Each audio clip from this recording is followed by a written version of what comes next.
White members only. The words left Wade Clark's mouth with the casual cruelty of a man who'd never paid a price for his bigotry. He didn't just turn Darius Cole away from the Lakeside Country Club gates. He grabbed the black man's leather portfolio, shook it until papers scattered across the asphalt like autumn leaves, and smiled while doing it. Darius didn't raise his voice, didn't clench his fists. He simply said, "You have no idea who I am." The manager laughed. 2 police cars arrived 6 minutes later, sirens wailing, and what happened next would be captured on 17 different phones, shared 4 million times by morning, and changed the course of American accountability forever. But I'm getting ahead of myself. Let me take you back to where this really began, and please stick with me until the end, like this story, and drop a comment telling me what city you're watching from so I can see how far this truth travels. The morning sun turned Lake Serene into a sheet of hammered gold, the kind of pristine beauty that only money could buy proximity to. The Windermere Country Club sat on 47 acres of that exclusivity, its Georgian columns and manicured fairways representing something more than leisure. They represented arrival, acceptance, belonging. For 112 years, those gates had opened for people who looked a certain way, spoke a certain way, carried a certain pedigree in their bloodlines and their bank accounts. Darius Cole had studied those gates before, not from the outside looking in with longing, but with the cool assessment of a man who knew exactly what they represented and exactly what he intended to do about it. He pulled his black Mercedes sedan into the circular drive at 11:45 that Saturday morning, 15 minutes early for his 12:30 appointment. The car was understated, no vanity plates, no excessive chrome, because Darius had learned long ago that real power didn't announce itself with volume. He wore a charcoal suit tailored in Georgetown, a crisp white shirt, and a burgundy tie that cost more than most people's car payments. His leather portfolio rested on the passenger seat beside him, embossed with his initials in gold leaf that had faded slightly from use. At 41 years old, Darius carried himself with the particular confidence of a man who'd fought for every inch of space he occupied in this world. His close-cropped hair showed the first distinguished threads of silver at the temples. His dark eyes missed nothing. The scar above his left eyebrow, barely visible now, was a souvenir from a childhood in Southeast D.C., where survival required different skills than the ones valued behind these gates. He stepped out of the car into the June warmth and immediately felt the weight of eyes on him. Wade Clark had been watching from the moment the Mercedes turned into the drive. As Windermere's membership director and general manager, Wade considered himself the guardian of standards, the keeper of tradition, the man who ensured that the club's character remained unspoiled. He was 53, with the soft belly of a man who'd never missed a meal and the hard eyes of someone who enjoyed the power his position granted him.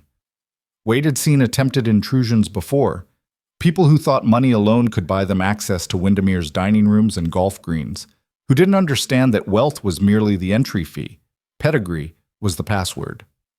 He'd turned away tech millionaires with garish logos on their shirts, entertainment industry nouveau riche with their flashy watches, and more than a few individuals who simply didn't fit the club's aesthetic.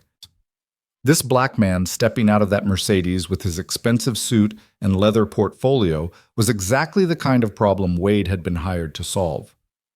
"Excuse me." Wade's voice cut across the parking area before Darius had taken 3 steps toward the entrance. "This is a private club, members only." Darius turned slowly, his expression neutral. He'd heard that tone before. That particular mixture of authority and contempt that certain white men deployed like a weapon they'd been born knowing how to wield. "I'm here for the 12:30 event," Darius said calmly. "My name is—" "I don't care what your name is."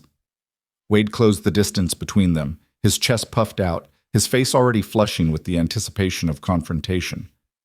"I said members only. Can't you read the signs?" "I can read them just fine." Darius kept his voice level, even as adrenaline began its familiar trickle into his bloodstream. "If you'd let me finish, I can show you—" "Show me?" Wade's laugh was sharp and cruel. "What are you going to show me? Some invitation you printed off the internet? We've dealt with your kind before, trying to sneak into events, take pictures for social media, pretend you belong in places like this." The words landed exactly as they were designed to, with the full weight of centuries behind them. "Your kind." Darius felt the familiar tightness in his jaw. the muscle memory of swallowing rage so it wouldn't give ignorant men the satisfaction of a reaction. I'm going to reach into my jacket for my credentials, Darius said slowly, his hands visible, his movements deliberate. He'd learned this choreography too, the careful dance of a black man trying not to get shot for the crime of reaching for his wallet. Don't you move! Wade's hand shot out, grabbing Darius's forearm. You think I'm stupid? You think I don't know what you're trying to do? I'm trying to show you my invitation, Darius said, his voice dropping lower, harder. And you need to take your hand off me. Now! Wade's grip tightened instead. With his other hand, he snatched the leather portfolio from Darius's grasp. Let's see what we've got here, shall we? That's my personal property. Wade yanked the portfolio open and shook it violently. Papers fluttered out like wounded birds, schedules, briefing documents, constituent letters, committee reports. They scattered across the asphalt, some catching the breeze and skittering toward the ornamental shrubbery. Oops. Wade's smile was poison. Looks like you dropped something. Darius stood perfectly still. Every instinct screamed at him to move, to respond, to defend himself, but he knew the script by heart now. He knew exactly what would happen if a black man laid hands on a white man in a place like this, no matter who started it, no matter what the provocation. Pick up my documents, Darius said quietly. Right now. Or what? Wade stepped closer, invading Darius's space with the confidence of a man who'd never faced real consequences. You're going to make me? Go ahead, try it. I'd love to see you try it. A small crowd was gathering now, club members in their tennis whites and golf attire, stopping to watch the confrontation unfold like it was dinner theater. Darius could feel their eyes, could hear the whispered commentary, could sense the phones coming out of pockets and purses. Good. Let them record. Let them bear witness. This is your last chance, Darius said. I'm here for a legitimate event. I have every right to be here. Now return my property and step aside. Wade's face twisted with something ugly and old. You have no rights here. This is Windermere Country Club. This is a private establishment, and we have standards. He leaned in close enough for Darius to smell the coffee on his breath. We have a white members-only policy. Always have. Always will. So why don't you get back in your car and go back to wherever you came from before this gets unpleasant? The words hung in the air like a grenade with the pin pulled. Darius felt something shift inside him. Not anger. He'd learned to master that years ago. Not fear. He'd conquered that in rougher places than this manicured lawn. What he felt was a cold, crystalline clarity. This was the moment. This was what he'd come here for. White members only, Darius repeated softly, his dark eyes locked on Wade's flushed face. You just said that out loud, in front of all these witnesses, in 2024. That's right. Wade was too far gone to read the warning, too drunk on his own power to understand he was walking into a trap. And there's not a damn thing you can do about it. So turn around, get in your car, and you have no idea who I am, Darius said. The words were quiet, almost conversational, but they carried a weight that made Wade pause. Something in Darius's tone, in his absolute calm, sent the first tremor of uncertainty through the manager's bluster. I don't care who you think you are, Wade said, but his voice had lost some of its edge. Darius pulled out his phone with slow, deliberate movements. I'm calling my attorney, and then you're going to want to call yours. Put that phone away. Wade's hand shot out again, this time knocking the phone from Darius's grasp.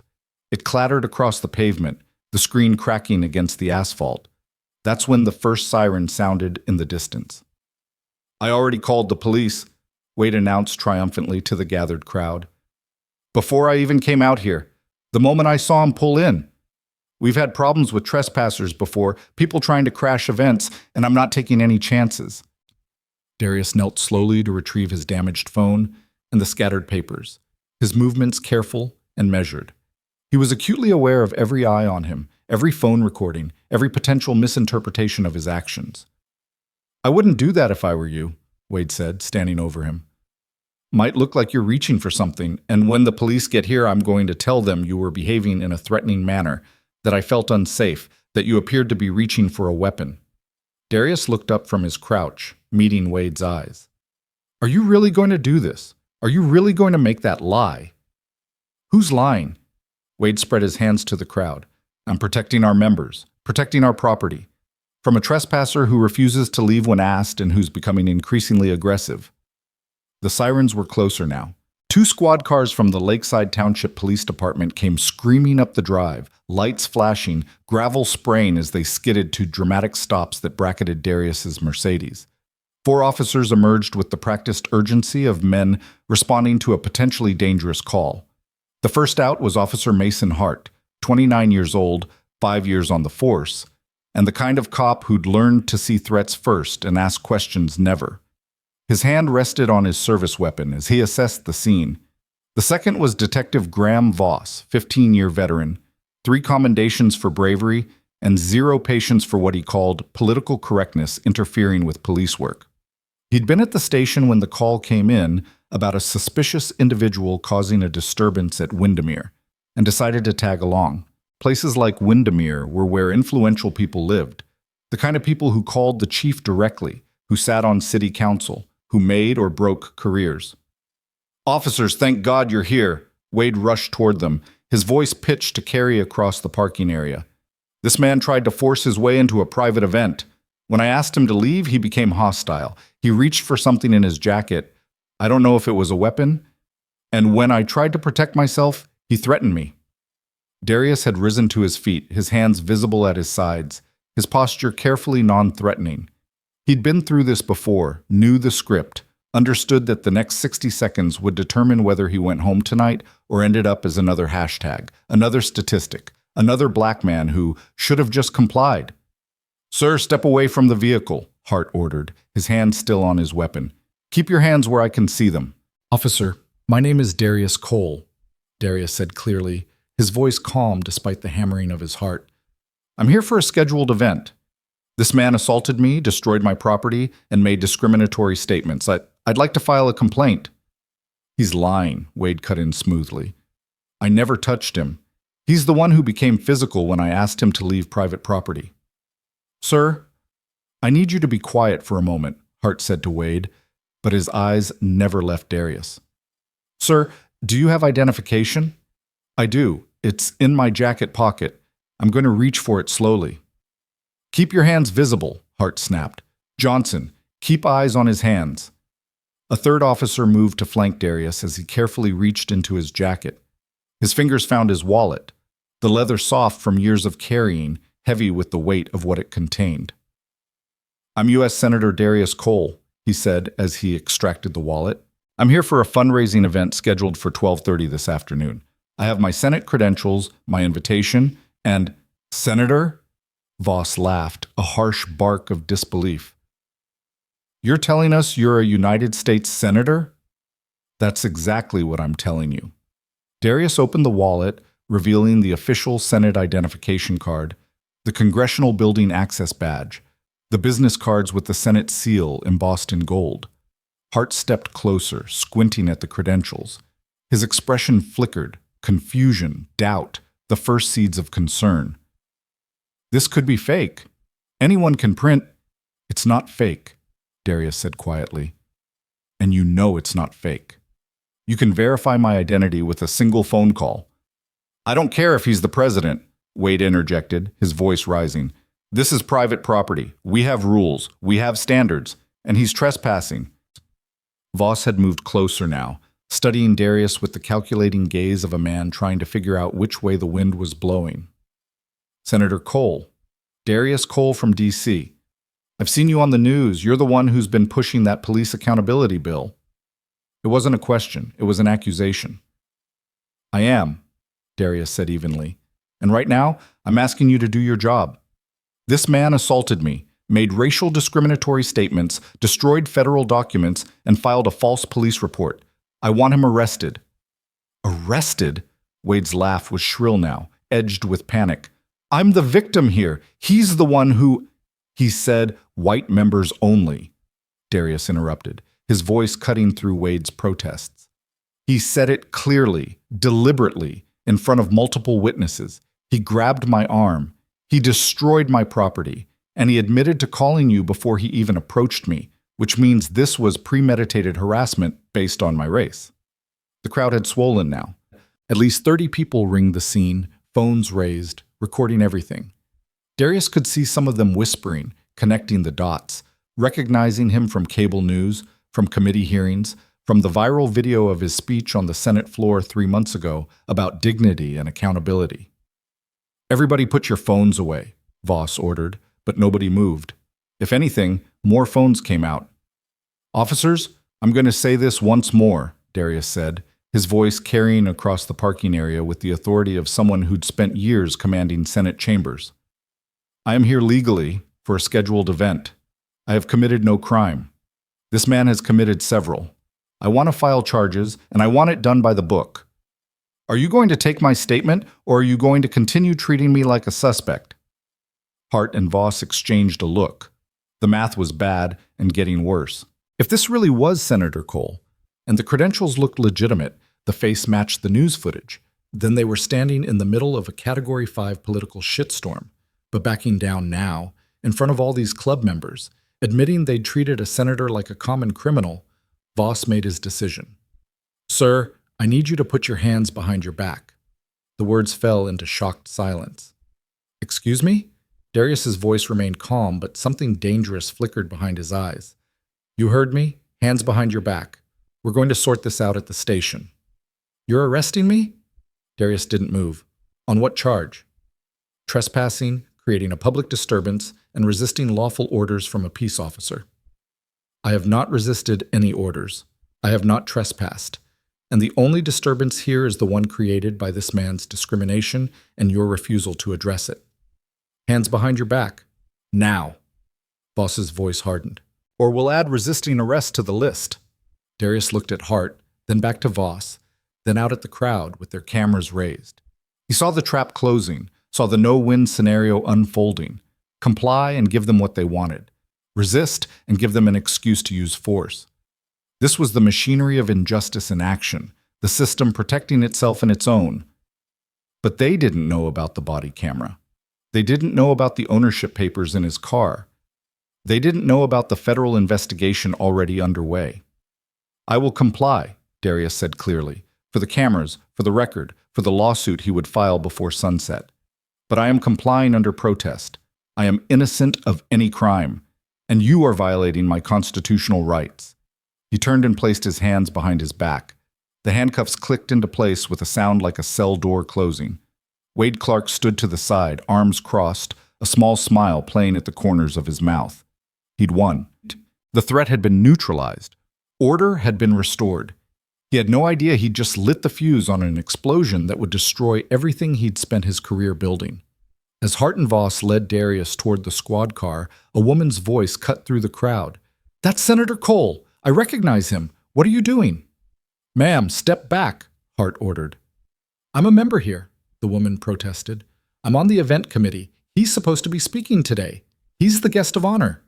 Voss paused, his hand on Darius's shoulder. "Guest of honor?" "The fundraising luncheon," the woman continued, pushing through the crowd.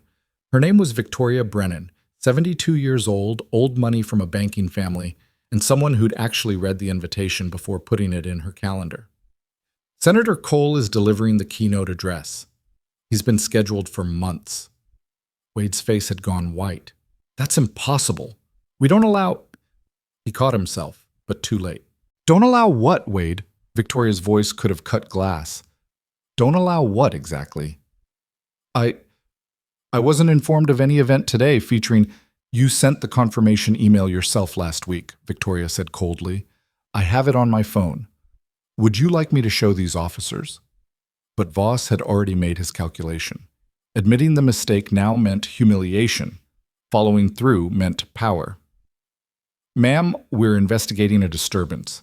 The senator can sort this out at the station, and if it's all a misunderstanding, he'll be back for his speech in no time." "You're arresting a United States senator for trying to attend an event he was invited to?" Victoria's voice rose in disbelief. "Do you have any idea the legal liability you're creating?" "We're doing our job, ma'am. Now please step back." They put Darius in the back of the squad car.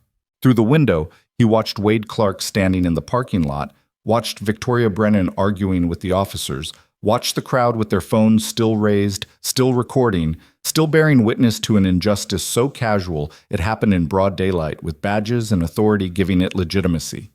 The car door closed. The engine started.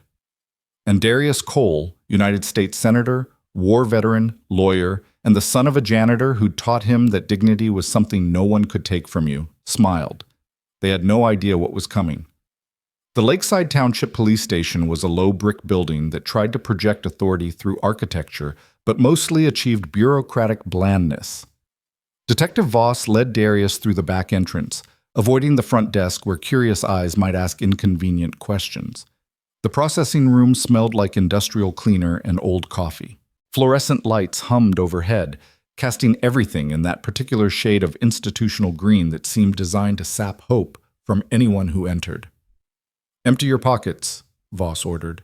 "Everything on the table." Darius complied silently. His keys, his wallet, his damaged phone, a small leather notebook, 2 pens, a pack of gum. The detritus of a normal life, and now arrayed like evidence of wrongdoing. "The watch, too," Hart added. Darius unclasped the watch, his father's watch, a Hamilton that had survived Vietnam and 40 years of janitorial work at the Capitol building. He placed it carefully on the table. "Shoes." "You're joking." "Do I look like I'm joking? Shoes off, laces out." Darius sat and unlaced his leather Oxfords, the indignity of it burning in his chest. This was the point. This was the purpose.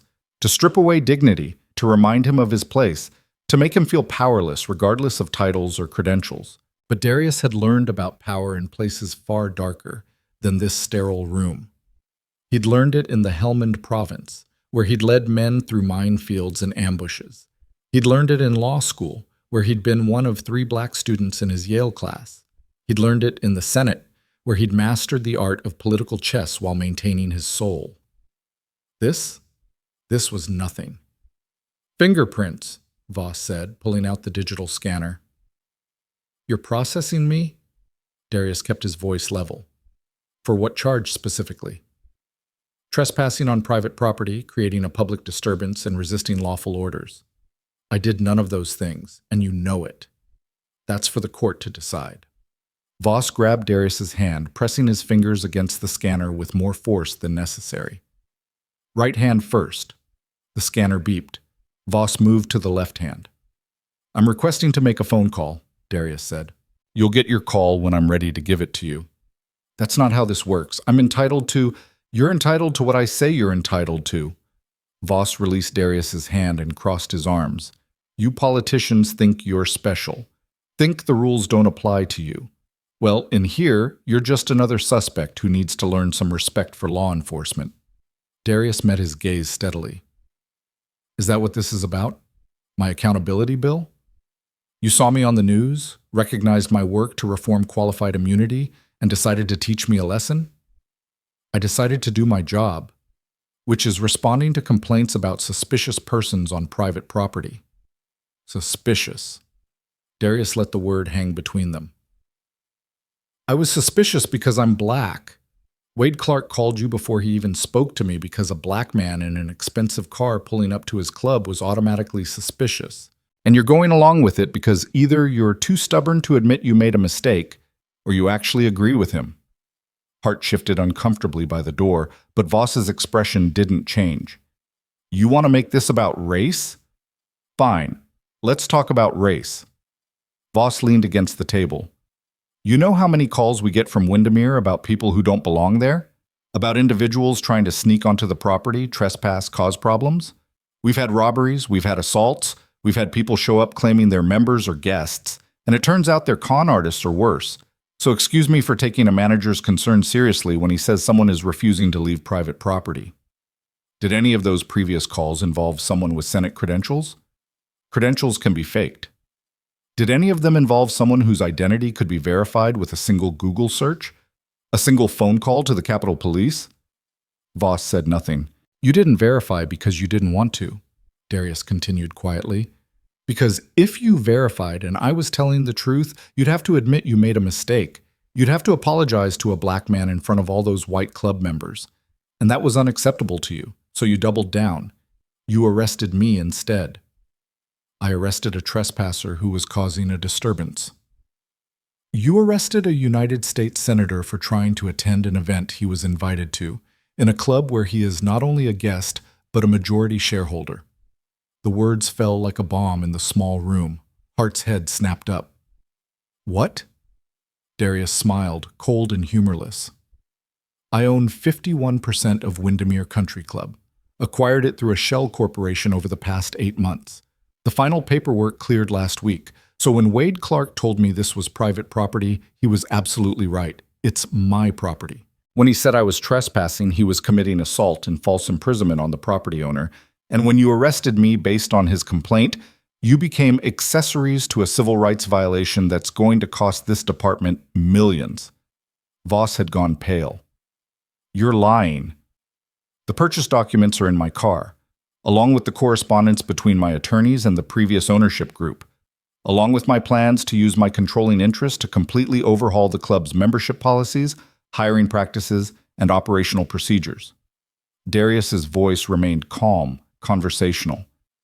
I bought Windermere specifically to test how they'd react when a black man showed up at their gates.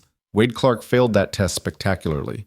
And you failed your test when you chose to arrest me rather than do your job properly. Hart found his voice.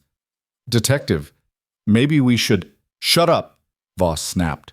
He was thinking fast now, trying to calculate damage, trying to find an exit ramp from the disaster he'd just driven into. You're saying you own the club. Fine. That doesn't change what happened. You still refused to identify yourself properly. You still created a disturbance. I identified myself as Senator Cole. I showed my credentials. I explained I was there for an event. Wade Clark ignored all of that because I'm black, and you supported his discrimination because it was easier than challenging him. Darius leaned forward. But here's what you didn't know. Here's what's going to make this so much worse for you. He reached up and tapped the small pin on his lapel, something Voss had dismissed as jewelry, as decoration, as meaningless. This is a body camera. Active recording device, streaming live to a secure server. Everything Wade Clark said, everything you said, every moment of this arrest, all recorded in high definition with perfect audio quality. Darius's smile widened. By now, my attorney has reviewed the footage. By now, the civil rights complaint has been drafted. By now, the media has been alerted. And by now, Chief Williams is probably getting phone calls from people asking why his department arrested a sitting senator for the crime of being black at a country club. The color had drained completely from Voss's face. You're under arrest, he said, but the authority had leaked from his voice. You'll be processed, booked, and— No, Darius interrupted. I won't, because you're about to release me, void this arrest, and pray that I'm feeling merciful when the lawsuits start flying. A knock on the door made both officers jump. A young officer, female, late 20s, with sharp eyes, that had been watching this disaster unfold with growing alarm, poked her head in. Detective Voss? Chief Williams needs to see you in his office. Right now. Tell him I'm busy. He said right now, sir. And there are reporters in the parking lot. A lot of reporters. Voss closed his eyes. When he opened them, they were filled with the rage of a man who knew he'd lost but couldn't quite bring himself to surrender. Don't move, he told Darius, then stalked toward the door. Hart followed, leaving Darius alone in the processing room. But not quite alone. The young female officer, her nameplate read Price, lingered in the doorway. She looked at Darius for a long moment, then at the body camera pin on his lapel, then back to his face. For what it's worth, she said quietly, I looked you up the minute they brought you in. I saw the news coverage. I watched your Senate speeches. I know who you are and what you're trying to do. She glanced over her shoulder to make sure they were alone. And I'm sorry this happened to you. Are you sorry enough to do something about it? Darius asked. Price hesitated, then nodded slowly. What do you need? I need you to document everything. Times, statements, evidence. I need you to be a witness to what happens next. Can you do that? I can try. Officer Price? Darius read her nameplate again. What's your first name? Lena. Lena Price. I'm going to remember that name. When this is over, when the dust settles and the lawsuits are filed and the reforms begin, I'm going to remember the officer who chose to do the right thing." Lena nodded once, then disappeared into the hallway. Darius sat alone in the processing room, his hand still bearing the imprint of the handcuffs, his dignity intact despite their best efforts to strip it away. Outside, he could hear raised voices. Chief Williams, trying to understand how his department had just arrested a United States senator. Voss, defending his actions with increasing desperation. Hart, probably realizing his career had just taken a nosedive. And beneath it all, the sound of car doors slamming, cameras clicking, reporters gathering like sharks who'd smelled blood in the water. The machinery of justice, real justice, was grinding into motion. Darius checked his watch, still on the table where they'd made him place it. 12:15. In 15 minutes, the fundraising luncheon at Windermere would begin. 300 guests would arrive at the ballroom, wondering where their keynote speaker had gone. Victoria Brennan would tell them. The recordings would spread, and the explosion Darius had so carefully engineered would detonate exactly as planned. He'd spent 8 months buying into Windermere, 3 months planning this operation with his legal team and federal partners, 2 weeks preparing the evidence packages, and this morning, he'd driven to those gates knowing exactly what would happen, knowing exactly how men like Wade Clark would react, knowing exactly how to turn their own hatred into the rope that would hang them. Some people thought power came from position, from titles and offices and official seals. Darius knew better. Power came from being willing to put yourself in the fire and walk out carrying the truth. The door opened again. This time it was Chief Williams himself, a heavy-set man in his mid-50s with the tired eyes of someone who'd just watched his pension evaporate. "Senator Cole," he said, and the title sounded like glass in his mouth. "There's been a terrible misunderstanding." Darius said nothing. "I've reviewed the situation, spoken with witnesses, examined the credentials, and it's clear that my officers made an error in judgment, a significant error." Williams cleared his throat. "We're going to release you immediately with our sincere apologies and void the arrest from our system." "No," Darius said softly. Williams blinked. "Excuse me?" "I said no. You don't get to void the arrest. You don't get to make this disappear. You arrested me. You processed me. You fingerprinted me. All of that stays on the record. All of it becomes evidence in the civil rights lawsuit I'm filing against this department, against Detective Voss, against Officer Hart, and against anyone else who participated in this violation of my constitutional rights. Senator, I understand you're upset, but I'm not upset, Chief Williams. I'm calculating. I'm strategic. I'm a lawyer who knows exactly how this game is played." Darius stood, meeting the chief's eyes. "You're going to release me because you have no legal basis to hold me. But you're not going to erase what happened. You're not going to protect your officers from the consequences of their actions. And you're certainly not going to intimidate me into accepting some quiet apology and moving on. We could fight this," Williams said, but there was no strength behind the words. "You could, and you'd lose. You'd lose in court, in the media, and in the court of public opinion. By the time my attorneys are done, this department's entire hiring practices, training protocols, and disciplinary procedures will be under federal investigation. You'll be the poster child for everything wrong with policing in America. Is that really the hill you want to die on?" Williams' shoulders sagged. "What do you want?" "I want my property returned. I want the arrest documented, not erased. I want every officer involved to face formal disciplinary review. And I want a written commitment from you that this department will cooperate fully with the civil rights investigation that's about to begin. And if I do all that, then maybe I'll consider not pushing for your resignation." Darius picked up his father's watch and fastened it around his wrist.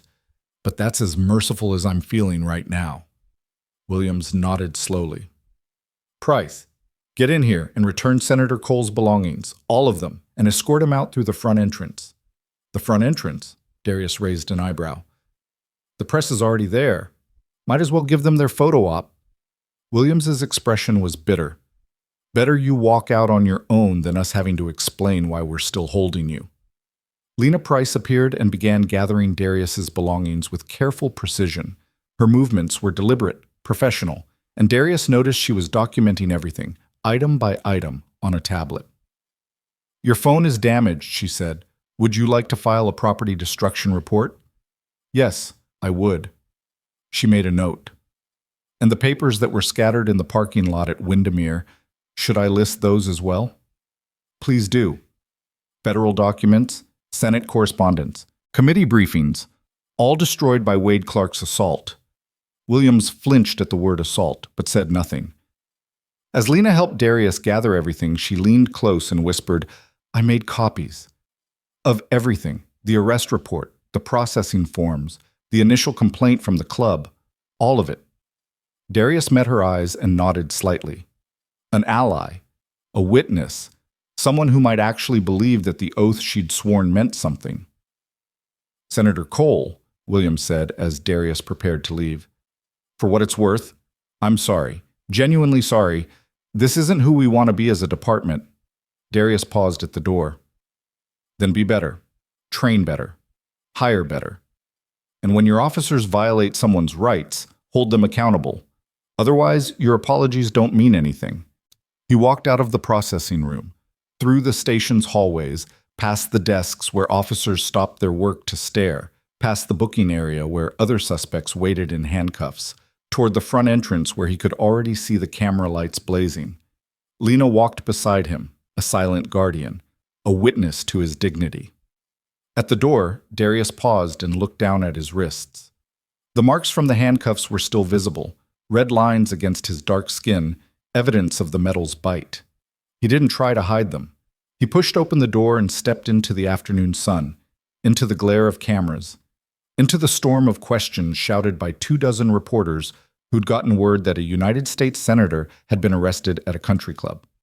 Senator Cole, can you tell us what happened? Were you really arrested?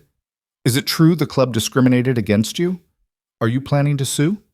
Darius raised his hands, both of them, wrists visible, and the crowd fell silent.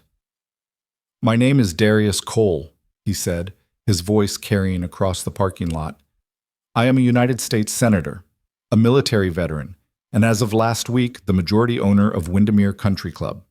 This morning, I was assaulted by the club's manager, Wade Clark, who told me that Windermere has a white members-only policy. When I attempted to show him my credentials and explain that I was there for a scheduled event, he destroyed my property and called the police. I was then arrested by officers who chose to believe a white manager's lies over a black senator's identification. I was handcuffed, fingerprinted, and processed like a criminal for the crime of trying to attend an event at a facility I own. The cameras clicked like locusts, capturing every word, every expression, every mark on his wrists. I am filing a civil rights lawsuit against Wade Clark, Windermere Country Club, and the Lakeside Township Police Department. I am calling for a federal investigation into the club's discriminatory practices and the department's handling of this arrest. And I am going to use every tool at my disposal, as a senator, as a lawyer, and as an American who believes in actual justice, to ensure that what happened to me today never happens to anyone else. He paused, letting the weight of his words sink in. Now, if you'll excuse me, I have a fundraising luncheon to attend. I'm already 45 minutes late, and I'd hate to miss my own keynote address. He walked past the cameras, past the reporters scrambling to follow, toward his Mercedes that someone had driven over from Windermere and left in the station parking lot. His phone, cracked screen and all, buzzed with incoming messages. His attorney, his chief of staff, his Senate colleagues, the ACLU, the NAACP Legal Defense Fund, the machinery of accountability grinding into motion. But first, he had a speech to give. First, he had 300 people waiting to hear what he had to say. First, he had a moment of truth to deliver to a country club that had bet everything on the assumption that power meant keeping certain people out. Darius Cole was about to teach them that real power meant tearing the gates down entirely. He started the engine and pulled out of the parking lot, leaving the chaos behind him, driving back toward the lakeside, toward the columns and manicured lawns, toward the reckoning he'd spent 8 months preparing. The afternoon sun turned the lake into hammered gold again. But this time, when Darius Cole pulled up to those gates, nobody was going to stop him. This time, he was coming home to a house he owned, and he was bringing the truth with him. The Mercedes glided through Lakeside Township's tree-lined streets like a shadow returning home. Darius kept his speed exactly at the limit, his hands steady on the wheel despite the adrenaline still coursing through his veins. Every traffic light seemed to conspire against him, turning red just as he approached, adding precious minutes to a delay that had already transformed his carefully orchestrated plan into something messier, rawer, more real than he'd anticipated. He'd expected the discrimination. He'd prepared for the police response.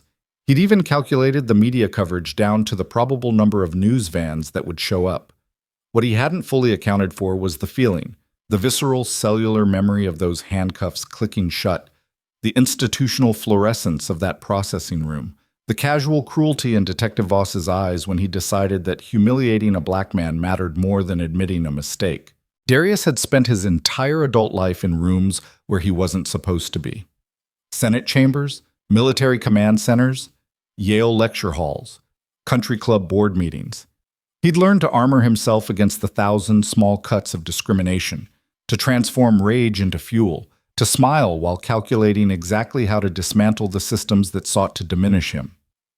But the handcuffs had found a crack in that armor, had reminded him that no amount of success, no accumulation of titles or degrees or accomplishments could fully protect a black man from the fundamental assumption that he didn't belong. His wrist still ached where the metal had bitten. He looked down at the marks, already beginning to fade but still visible enough, and made a deliberate choice not to cover them. Let them see. Let the 300 guests in that ballroom bear witness to what happened when you dared to challenge institutions that had spent over a century perfecting the art of exclusion. The entrance to Windermere appeared ahead, its ornamental gates now standing open in a gesture that felt more like surrender than welcome. 2 security guards flanked the entrance, different ones than this morning, and their expressions shifted from professional alertness to something approaching panic when they recognized the Mercedes, recognized him. One of them actually stepped into the road, hand raised like he might try to stop the car. Darius slowed, lowered his window, and waited. The guard approached, his face flushed, his words tumbling out in a rush. "Senator Cole, I'm so sorry about what happened this morning. Mr. Clark was acting without authorization. The board has been trying to reach you. They want to apologize, want to make this right." "Where is Wade Clark now?" Darius's voice was calm, almost conversational. "He's been suspended, sir, escorted from the property. The police are looking for him to serve a—" The guard caught himself, uncertain how much to reveal. "To serve a warrant," Darius finished. "Yes, I imagine they are. Assault, false imprisonment, destruction of federal property. The charges tend to accumulate when you attack a United States senator." The guard swallowed hard. "Sir, the luncheon has started. They're waiting for you in the main ballroom. Mrs. Brennan asked me to escort you directly there when you arrived." "That won't be necessary. I know the way." Darius put the car in gear, then paused. "But do me a favor. Make sure those gates stay open for the rest of the day. All the way open. I want anyone who wants to see this property to have a clear view of what happens next." He drove through without waiting for a response. The parking lot had transformed in his absence. What had been a scattered collection of luxury vehicles this morning was now packed with cars representing every local news station, several national outlets, and what looked like the entire membership of Windermere's event committee. People clustered in small groups, their conversations dying as the Mercedes passed, their eyes following him with expressions that ranged from mortification to curiosity to something that might have been vindication. Victoria Brennan detached herself from a group near the entrance and strode toward him with the determined gait of a woman who'd spent 72 years refusing to accept unacceptable behavior. She was dressed for the luncheon in a pale blue suit that probably cost more than most people's monthly rent. Her white hair perfectly styled, her jewelry understated but unmistakably real. Old money had a particular look, and Victoria wore it like armor. Darius parked and stepped out. Victoria's eyes went immediately to his wrists, to the red marks still visible against his skin, and her expression hardened into something that could have cut diamonds. "Senator Cole," she said, her voice carrying the particular authority of someone accustomed to being heard. "On behalf of Windermere's board of directors, I want to apologize for the unconscionable treatment you received this morning. Wade Clark's actions do not represent this club's values, and I assure you that he will face the full consequences of his behavior." "Will he?" Darius closed the car door and met her eyes. "Or will he face the minimal consequences necessary to avoid a lawsuit, Then quietly land a similar position at another club with a reference letter that says he was let go due to policy differences? Victoria's jaw tightened. I've been a member of this club for 40 years, Senator. I've served on the board for 15, and I have never been more ashamed than I was this morning watching you be handcuffed in our parking lot for the crime of responding to our invitation. She stepped closer, lowering her voice. Wade Clark is done. Not just here, but anywhere. I've already made calls to every club in a 200-mile radius. He'll be lucky to manage a mini golf course by the time the legal proceedings are finished. And the policies that allowed him to feel comfortable saying white members only in 2024? Darius asked quietly. What happens to those? That's what we need to discuss. Victoria glanced toward the clubhouse, where faces pressed against windows, watching their conversation. The board convened an emergency meeting 30 minutes ago. We want to offer you the opportunity to completely overhaul our membership guidelines, hiring practices, and operational procedures. Full authority, no restrictions. We'll vote in whatever changes you recommend. You'll vote on them, Darius repeated, meaning they're subject to board approval, meaning they can be watered down, delayed, or quietly reversed once the media attention fades. Victoria met his gaze without flinching. You own 51% of this club, Senator. You don't need our approval for anything. You could dissolve the board tomorrow if you wanted. What I'm offering is collaboration instead of confrontation. A chance to transform this institution from the inside rather than burning it down. Some institutions deserve to burn. Perhaps, but this one employs 73 people, most of them from the surrounding community. This one hosts charity events that have raised millions for local schools and hospitals. This one sits on land that, if sold to developers, would become luxury condos that would price out the last working-class families in Lakeside Township. Victoria's voice softened slightly.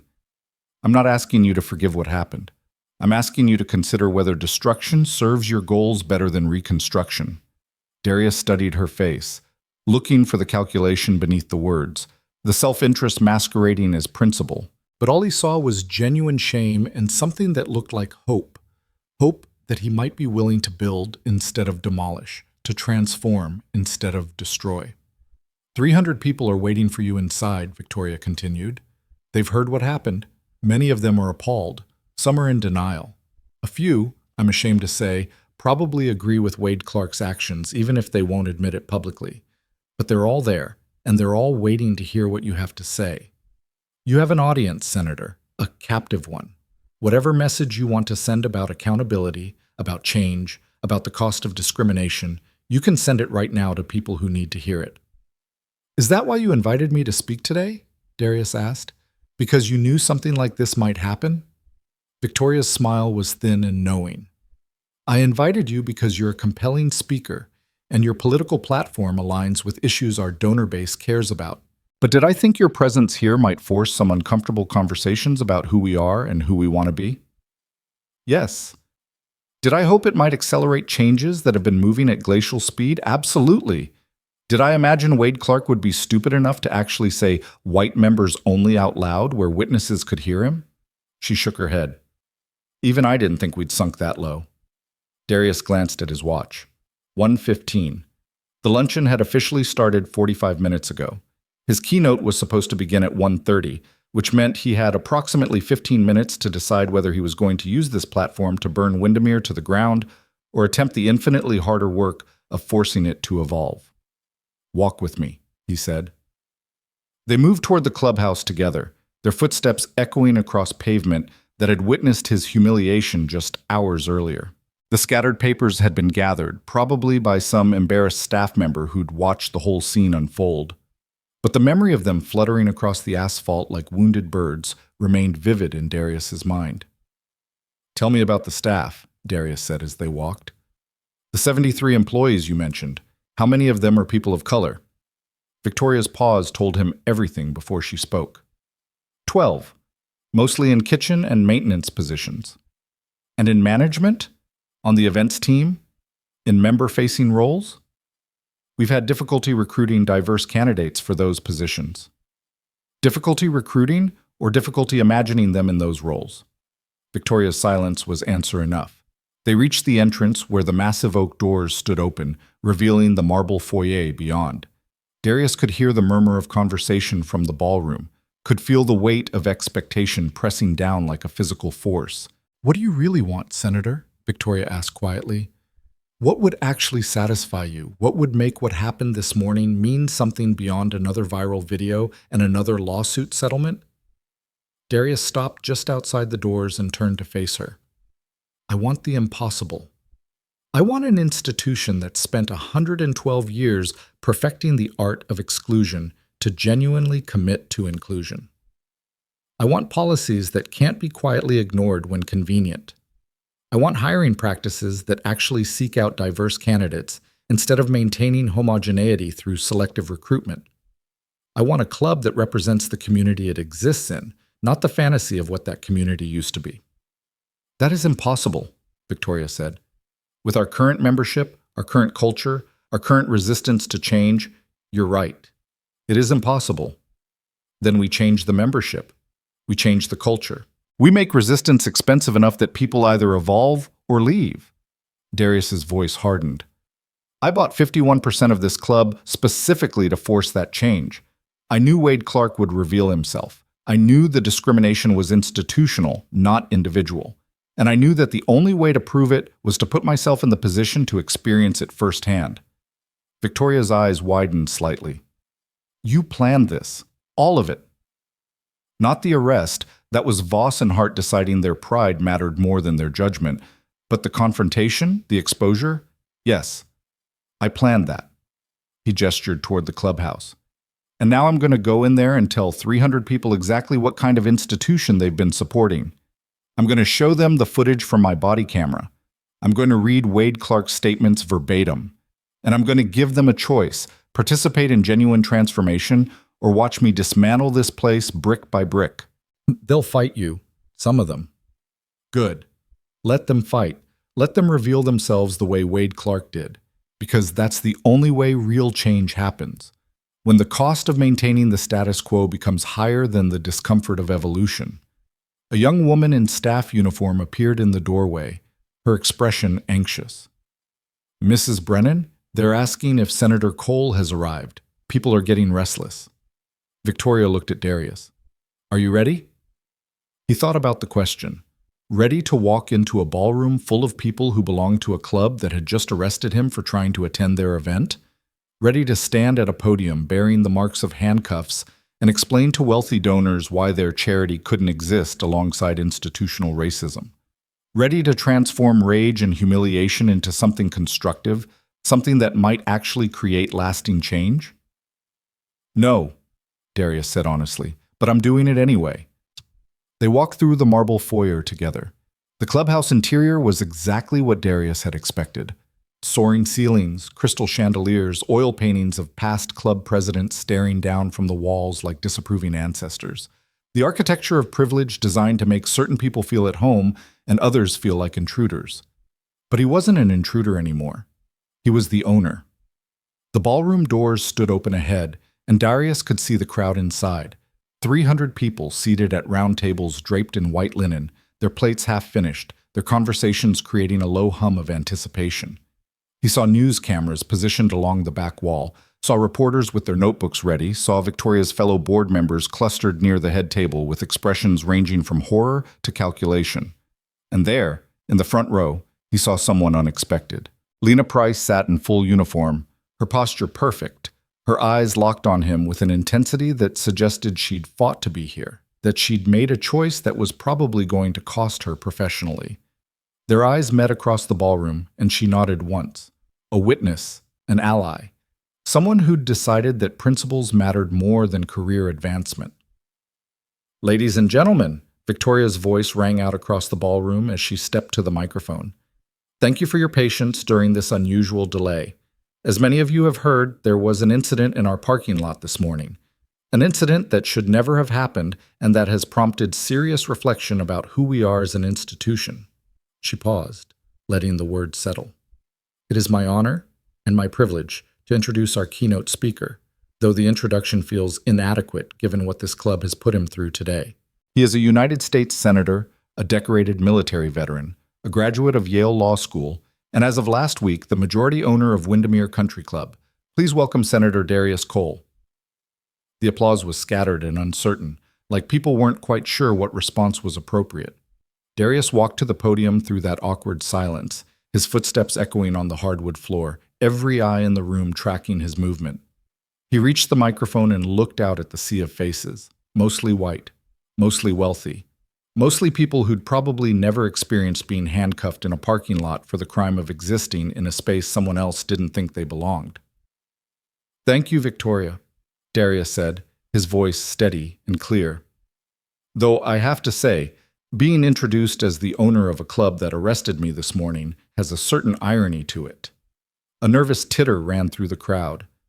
"I'm going to depart from my prepared remarks," Darius continued, "because what happened here today matters more than any speech I was planning to give about campaign finance reform or infrastructure investment. What happened here today is a microcosm of everything broken in our society, and I want you to understand exactly what you're part of when you support institutions like this one." He pulled out his phone, the cracked screen a visible reminder of Wade Clark's assault, and connected it to the presentation system. The ballroom's large screens flickered to life. "This is footage from my body camera," Darius said. "I'm going to show you exactly what your club's manager said to me, exactly how your local police department responded, and exactly why this matters beyond one man's bad day." He pressed play. Wade Clark's voice filled the ballroom, loud and clear and damning. "White members only, always have, always will." The silence that followed was absolute. Darius let the footage play. Every word, every gesture, Wade grabbing his arm, Wade destroying his papers, Wade calling the police before even attempting to verify Darius's identity or credentials. Then the police arrival, the immediate assumption of guilt, the refusal to check his Senate credentials, the handcuffs. People shifted in their seats. Some looked away. Others stared at the screens with expressions of shock that Darius suspected was at least partly performative. They couldn't have been that surprised, could they? They belonged to this club. They'd accepted its culture, its norms, its unspoken rules about who belonged and who didn't. When the footage ended, Darius let the silence stretch. Let them sit with it. Let them feel the discomfort of witnessing what they'd been tacitly supporting every time they paid their membership dues. "I bought controlling interest in Windermere 8 months ago," Darius said finally. "I used a shell corporation to hide my identity because I wanted to see what would happen when I showed up here as just another black man. I wanted to test whether the discrimination I'd heard about was real or exaggerated, whether the standards and traditions this club prides itself on were actually coded language for exclusion." He gestured toward the darkened screens. Wade Clark answered that question definitively. "But he's not the only one responsible for what happened to me. Every person who stayed silent when they saw discrimination, every board member who allowed hiring practices to maintain a nearly all-white staff, every member who enjoyed the comfort of homogeneity without questioning what it cost. You're all complicit." A man in the back stood up, his face red. "Now wait just a minute. You can't come in here and accuse us all of being racist just because one employee went too far. We're good people. We donate to charity. We support our community." "Do you?" Darius's voice was quiet, but it carried. "Because from where I'm standing, you support a version of community that looks exactly like you. Your charity is tax-deductible generosity that costs you nothing compared to what you've gained from a system designed to advantage people who look like you and disadvantage people who look like me." "This is outrageous," another voice called out. "We invited you here in good faith." "You invited me here because Victoria Brennan insisted," Darius interrupted. "And even then, your manager felt comfortable enough in this club's culture to assault me in your parking lot while assuming he'd face no consequences. That tells me everything I need to know about what this institution actually values." Victoria stepped to the microphone beside him. "Senator Cole is right. And anyone who can't see that after watching that footage needs to examine their own complicity. The question now is what we do about it." "What we do?" A woman in the front row stood, her voice shaking with anger. "What we do is sue you for defamation, Senator, for coming in here and slandering this club's reputation based on the actions of one employee who's already been fired." "By all means, sue me," Darius said. "I look forward to discovery. I look forward to deposing every member of your board about hiring practices and membership decisions. I look forward to subpoenaing your communications to see what you really say about diversity when you think no one's listening. Please, make this as public and as ugly as possible. It will only help prove my point." The woman sat down, her face pale. Darius looked out at the crowd and saw the division forming in real time. Some faces showed genuine shame and a willingness to engage. Others showed defensive anger. And some, maybe a third of the room, showed the calculated expression of people trying to figure out which side was going to win so they could position themselves accordingly. "I'm going to make you an offer," Darius said. "A one-time opportunity to be part of something better than what you've been. I'm implementing immediate changes to this club's policies, starting with membership criteria. No more legacy preferences. No more sponsorship requirements that maintain social homogeneity. Open applications reviewed by a diverse committee based on transparent standards. Second, complete overhaul of hiring practices with targeted recruitment from underrepresented communities and a commitment to staff diversity at every level, especially management. Third, a scholarship fund, funded by a 20% increase in membership dues to support students from Lakeside's public schools. And fourth, regular diversity audits with public reporting of our progress." The murmur that rippled through the ballroom was like distant thunder. "Those of you who find those changes unacceptable are welcome to resign your memberships," Darius continued. "I'll refund your dues on a prorated basis and wish you well finding another club that values exclusivity over inclusion. Those of you willing to be part of genuine transformation, stay. Help build something that actually serves the community instead of hiding from it. You can't just unilaterally change everything," a man shouted from the middle of the room. "There are bylaws, there are procedures. You need board approval. I own 51%, Darius said flatly. "I am the board approval. These changes are happening. The only question is whether you want to be part of making them work or whether you want to spend your energy fighting the inevitable." A hand went up in the back. An older black man in an immaculate suit stood slowly. "Senator Cole, my name is James Morrison. I've been trying to join this club for 15 years. Every application denied. Every appeal rejected. Every time told there was no space available despite seeing new members approved who happened to be white." His voice cracked slightly. "What you did today, putting yourself in that position, letting them expose themselves, that took courage. But courage without follow-through is just performance. How do we know these changes you're promising will actually stick? How do we know this isn't just damage control that'll fade once the cameras leave?" Darius met James Morrison's eyes across the ballroom. "You don't know. You have to trust, and trust has to be earned. But I'll tell you this. I didn't buy this club to make money. I bought it to make a point. And I'm willing to lose every dollar I invested to prove that point, which means I have no incentive to compromise on these changes. They're permanent, they're non-negotiable, and they're starting today." He turned to Victoria.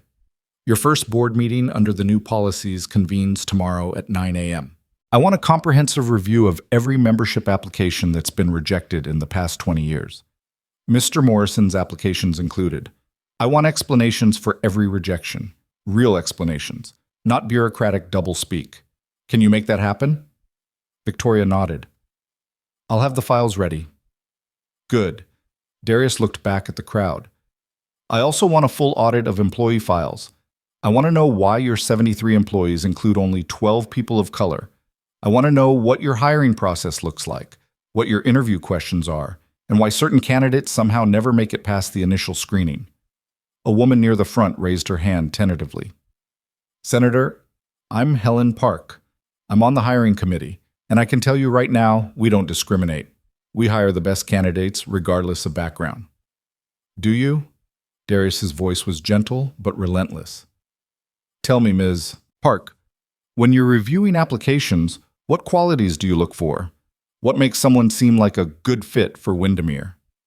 Helen shifted uncomfortably. "Well, professionalism, experience, cultural fit with our existing team, someone who understands the expectations of our members." "Cultural fit," Darius repeated. "Can you define that for me? What does cultural fit mean in practice?"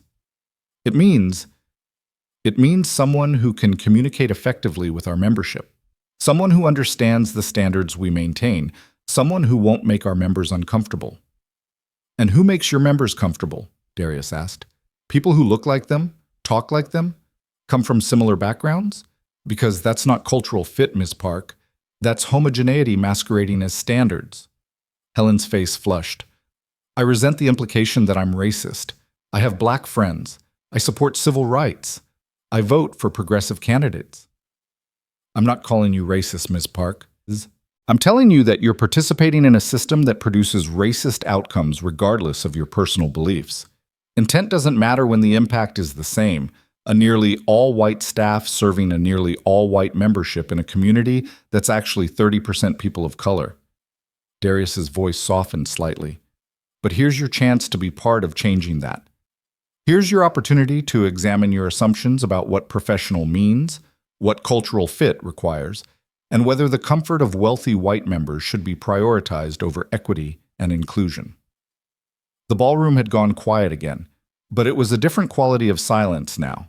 Not the shocked silence of watching the video footage, but the uncomfortable silence of people being forced to examine their own complicity. Darius saw it happening in real time, the cognitive dissonance of people who genuinely believed they were good, fair-minded individuals confronting evidence that their actions supported something uglier than their self-image. Some would reject it. Some would double down on defensiveness. But some, maybe enough, would actually sit with the discomfort and let it transform them. A young woman stood near the middle of the room. Senator Cole, I'm Ashley Chen. I'm a new member here, joined just 6 months ago. And I have to admit, I didn't think much about the demographics when I joined. I was just excited to be accepted into a prestigious club. But watching that footage, hearing you talk about the patterns, she paused, gathering courage. What can members like me do? People who want to be part of the solution but don't know how. Darius smiled at her, the first genuine smile since he'd walked into the ballroom. You just did the first part, Ms. Chen. You acknowledged the problem. Now the second part is holding this institution accountable. Come to board meetings. Ask questions. Demand transparency in hiring and membership decisions. Support the changes even when they're uncomfortable. And most importantly, recognize that diversity isn't about making spaces comfortable for people of color. It's about making spaces equitable, which means privileged people have to give up some of that privilege. He looked around the ballroom, making eye contact with as many people as he could. I know what I'm asking is hard. I know transformation is uncomfortable, but I also know that institutions don't change through good intentions and passive hope. They change through active pressure, through consequences for maintaining the status quo, and through people who are willing to make themselves uncomfortable for the sake of justice. Lena Price stood suddenly, her police uniform stark against the formal wear of everyone else in the room. Senator Cole, may I say something? Every head turned toward her. The presence of a cop at what was supposed to be an elegant fundraising luncheon created instant tension. Officer Price, Darius said carefully. Of course. Lena walked to the front of the ballroom with the deliberate stride of someone who'd made a decision and was committed to seeing it through. She faced the crowd, her voice clear and unwavering. My name is Officer Lena Price. I was at the station when Senator Cole was brought in this morning. I watched Detective Voss process him. I heard the dismissive comments. I saw the refusal to verify his credentials, and I documented everything. She pulled out a tablet, holding it up. Because I swore an oath to serve and protect all citizens equally, and what happened today violated that oath. Detective Voss and Officer Hart made assumptions based on Senator Cole's race. They chose to believe Wade Clark's version of events without investigation. And they compounded the violation by processing an innocent man rather than admitting their mistake. The silence was absolute now. 300 people holding their breath. I'm here because I believe in accountability, Lena continued. Not just for club managers who make racist statements, but for police officers who enforce those biases through state power. I've filed an internal complaint. I've provided my documentation to Senator Cole's attorneys, and I'm prepared to testify about what I witnessed, regardless of what it cost me professionally. She turned to look at Darius. What you're doing here, forcing this club to confront its failures, That's what needs to happen in my department, too. That's what needs to happen in every institution that spent decades prioritizing comfort over justice. So thank you, Senator, for having the courage to put yourself in that position, for refusing to let them sweep it under the rug, and for showing the rest of us what accountability actually looks like. Lena walked back to her seat through a stunned silence. Darius felt something shift in his chest, a loosening of the knot of anger and humiliation he'd been carrying since those handcuffs clicked shut. One person, one officer willing to risk her career to stand for what was right. It wasn't enough to fix the system, but it was proof that the system could be challenged. "Thank you, Officer Price," Darius said quietly. Then, louder, to the room, "That's what I'm asking from each of you. Not perfection, not even complete understanding, just the willingness to stand up when you see injustice, even when it's uncomfortable, even when it costs you something. That's how change happens. One person at a time deciding that their principles matter more than their comfort." He checked his watch. 2:15. The luncheon was supposed to have ended at 2. People were shifting in their seats, checking their phones, probably eager to escape the intensity of the confrontation. "I'm going to end with this," Darius said. "What happened to me today was not exceptional. It happens to black men every day in this country. The only difference is that I had the resources to fight back, the platform to expose it, and the privilege of a Senate seat that eventually forced them to take me seriously. But I shouldn't need those things to be treated with basic dignity and respect. Nobody should. And until we build institutions that recognize that truth, really recognize it, not just pay lip service to it, we're all complicit in perpetuating injustice." He paused, letting the words settle. "The changes I'm implementing at Windermere start now. The investigation into your police department starts now. And the choice you all have to make, whether to be part of building something better or protecting something broken, that choice also starts now. Choose wisely." Darius stepped away from the podium to scattered applause that gradually built into something stronger. Not universal, he could see at least 50 people sitting with their arms crossed, their expressions hostile, but substantial, real. The sound of people who'd been moved, who'd been challenged, who might actually be willing to do the hard work of transformation. Victoria approached as the crowd began to disperse. "That was remarkable, Senator. Brutal, but remarkable." "Will it be enough?" Darius asked quietly. "To change this club?" "Yes, I think so. You've given us no choice but to evolve or dissolve." Victoria smiled thinly. "To change the culture that created Wade Clark? That's going to take more than one speech, but it's a start." Lena Price made her way through the dispersing crowd toward them. Up close, Darius could see the tension in her face, the cost of the choice she'd made visible in the tightness around her eyes. "Officer Price," he said, "that was incredibly brave." "It was necessary," she corrected, "and it's going to get ugly. Detective Voss is connected. His uncle is on the city council. His brother-in-law is in the prosecutor's office. They're going to come after me for breaking ranks." "Then you're going to need a lawyer," Darius said. "I'll make some calls, pro bono representation from people who specialize in whistleblower protection. Can you handle the pressure until then?" Lena met his eyes steadily. "I've been handling pressure my whole career, Senator. Being a woman in law enforcement means constantly navigating men who think you don't belong. I'm used to fighting for space. This is just a different battlefield."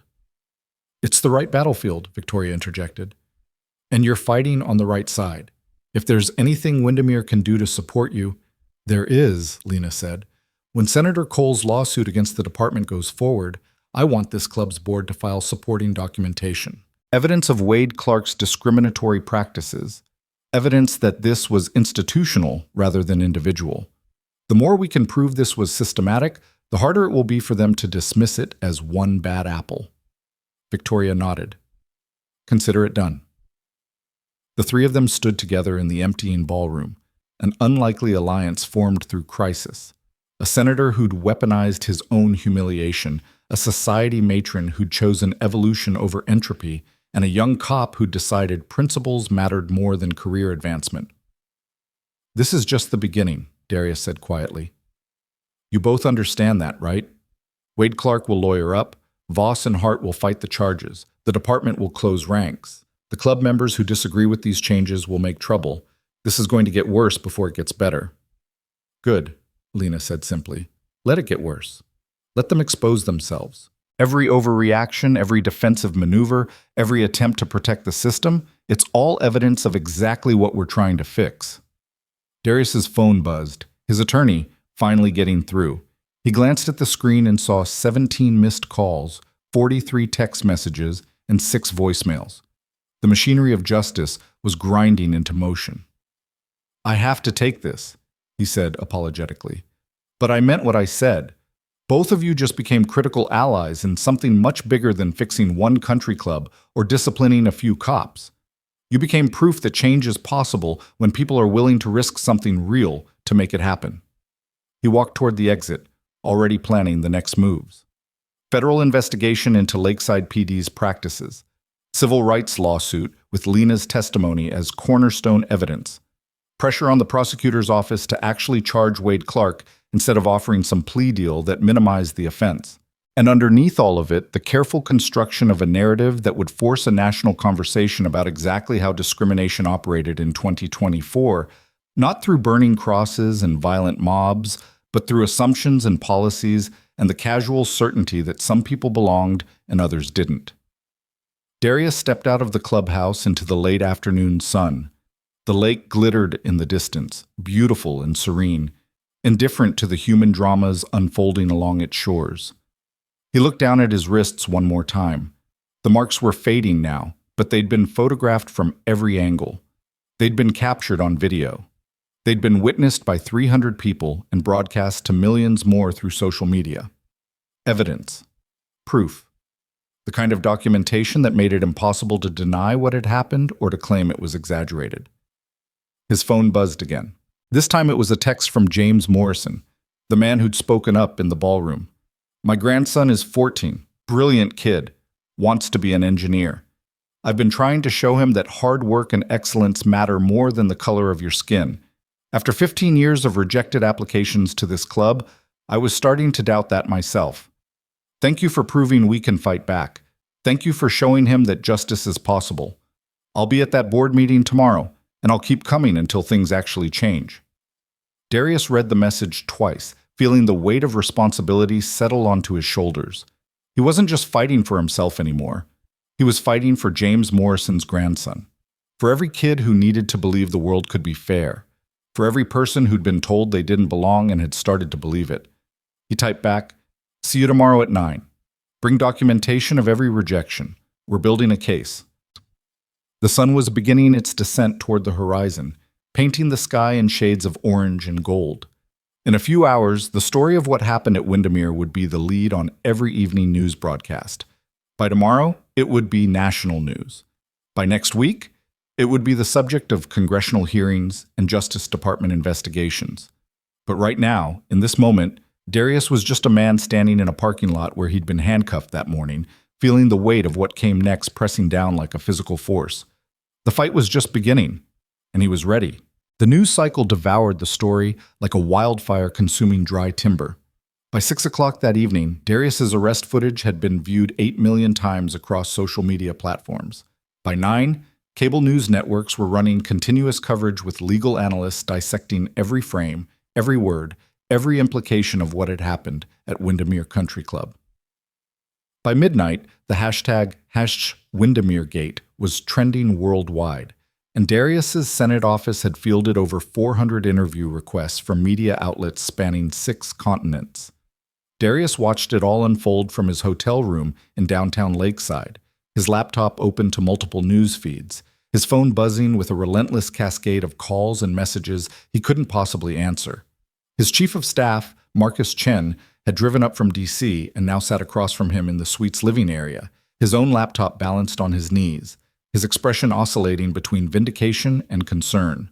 "CNN wants you live at 7 a.m., Marcus said without looking up from his screen. "MSNBC at 8. Fox is asking for noon, though I'd recommend we skip that one unless you want to spend an hour defending yourself against accusations of playing the race card." "I didn't play anything," Darius said quietly. "I showed up to an event I was invited to and got assaulted and arrested for being black. Those are just facts. Facts don't matter to people who've already decided you're the villain in this story." Marcus finally looked up, his dark eyes serious behind wire-rimmed glasses. The conservative media ecosystem is already building the counter-narrative. Wade Clark is suddenly a victim of political correctness.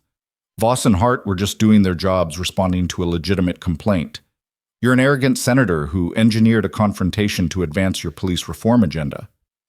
They're not entirely wrong about that last part, Darius admitted. I did engineer the confrontation. I knew what would happen when I showed up there. Which is why we need to be very careful about how we frame this going forward. Marcus closed his laptop and leaned forward. Right now, you've got massive public sympathy. The footage is damning. Wade Clark saying white members only on camera is about as clear-cut as discrimination gets. But if it comes out that you planned this, that you bought the club specifically to create this scenario, it changes the narrative from innocent victim of racism to political operative manufacturing outrage. I'm not manufacturing anything. The racism was already there. I just created the conditions to expose it. I understand the distinction. Most of America won't. Marcus rubbed his eyes, exhaustion bleeding through his normally unflappable demeanor. We've got 3 senators already calling for federal investigations. The ACLU has offered to join any lawsuit you file. Civil rights organizations are lining up to support you. But we've also got Republican leadership questioning your motives, suggesting you should have handled this privately, implying you're grandstanding for political gain. Of course they are. Darius stood and walked to the window. Lakeside's downtown glittered below, a small city trying hard to project sophistication it hadn't quite earned. Because acknowledging the reality of what happened would require them to admit that racism still operates openly in places like Windermere. It's easier to attack my methods than confront the substance. His phone lit up with another call. This one he answered. Senator Cole, this is Diane Yao from the Civil Rights Division at the Department of Justice. The voice was crisp, professional, carrying the particular authority of a federal prosecutor who didn't waste time on pleasantries. I'm calling to inform you that we're opening a formal investigation into the Lakeside Township Police Department based on the incident this morning. We'll need your full cooperation, testimony, documentation, access to the body camera footage. You'll have it, Darius said immediately. All of it. And I can provide additional evidence about the club's discriminatory practices if that's relevant to your investigation. It may be. We're looking at this as a potential pattern or practice case, not just an isolated incident. The speed with which Officers Hart and Voss moved to arrest you, the failure to verify your credentials, the dismissal of your complaints, these suggest training issues or cultural problems within the department that go beyond individual bad actors.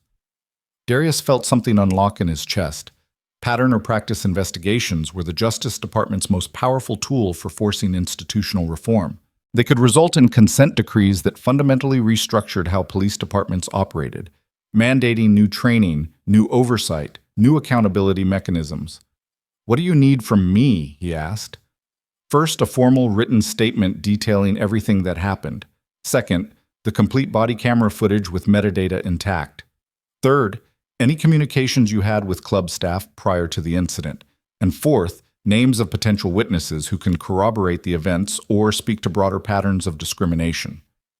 I can get you all of that by tomorrow morning, but there's someone else you should talk to, Officer Lena Price.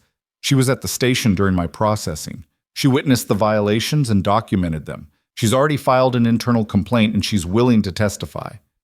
There was a pause on the other end of the line. A police officer willing to testify against her own department. That's unusual. She's unusual. And she's about to be crucified by her colleagues for breaking ranks. If there's any protection the Justice Department can offer her, we'll reach out to her directly. Whistleblower protections apply if she's cooperating with a federal investigation. It won't shield her from everything, but it will make it much harder for the department to retaliate without facing additional charges. They talked for another 10 minutes.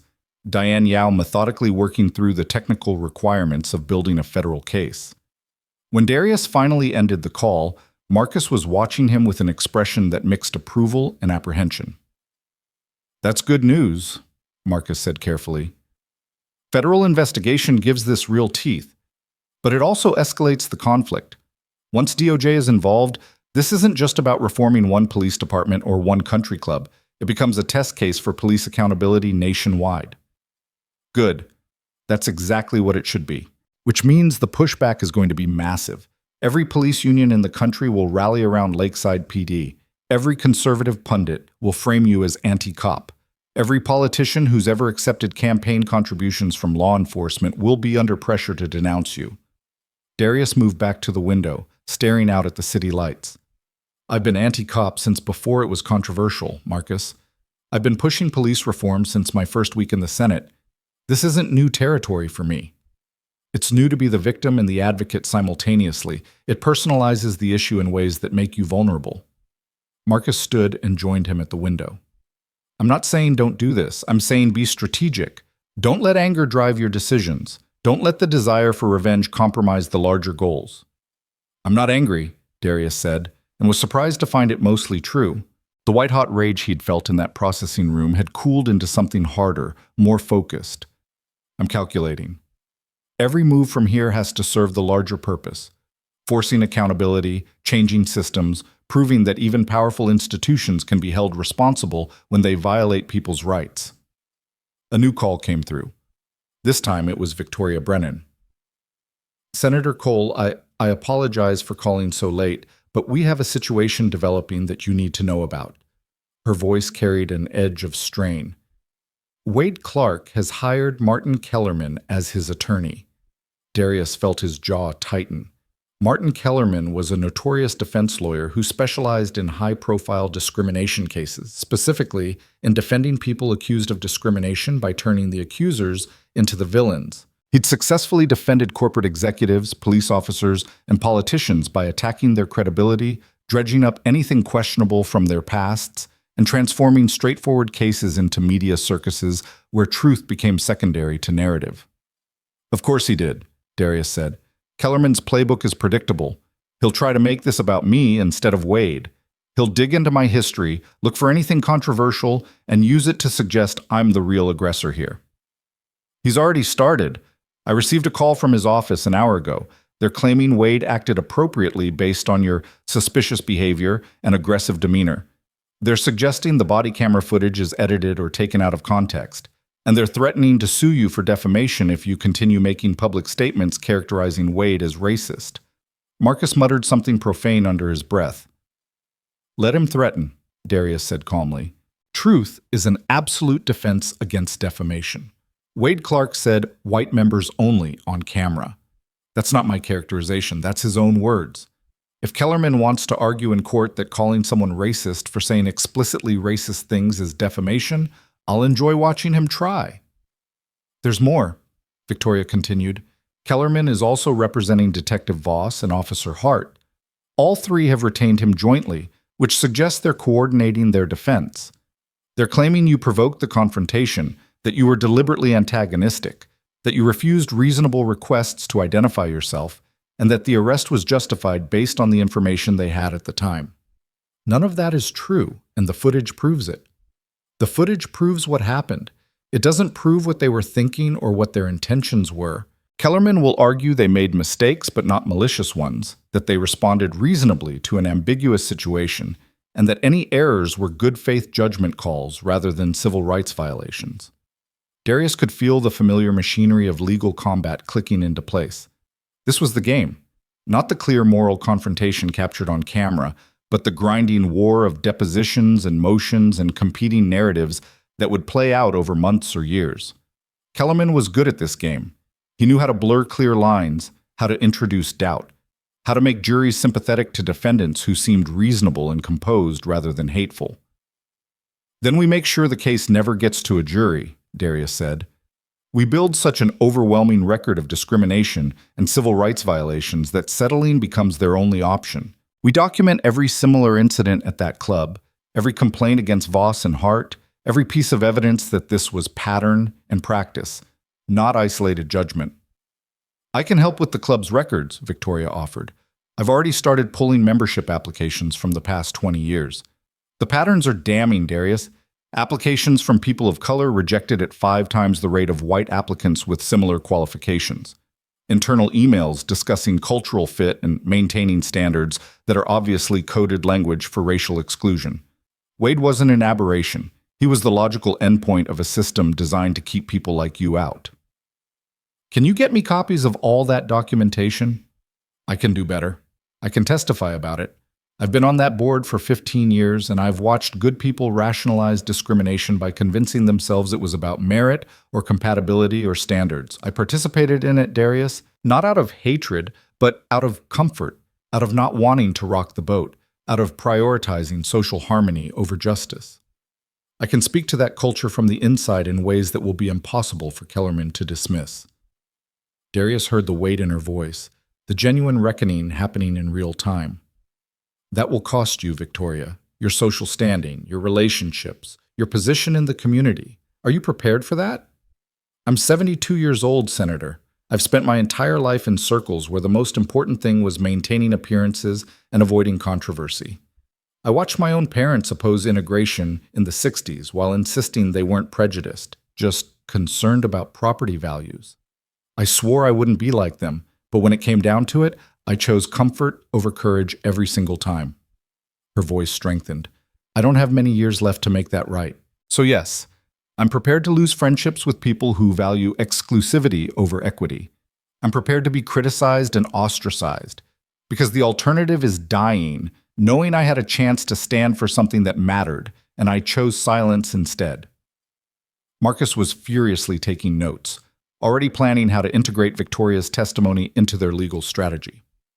A wealthy white socialite willing to testify against her own institution was exactly the kind of credible witness that could break through the partisan noise and reach persuadable audiences. Then we coordinate, Darius said. My attorneys will reach out to you tomorrow to begin formal depositions. Everything you know about the club's practices, everything you've witnessed, everything you can document, it all becomes part of the record. They ended the call and Darius immediately dialed his attorney, Sarah Winters, who picked up on the first ring despite the late hour. I was wondering when you'd call, Sarah said. Her voice carried the particular weariness of a civil rights lawyer who'd been through this process too many times.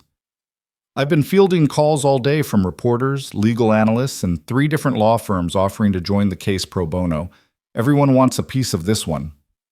Because it's high profile or because it's winnable? Both.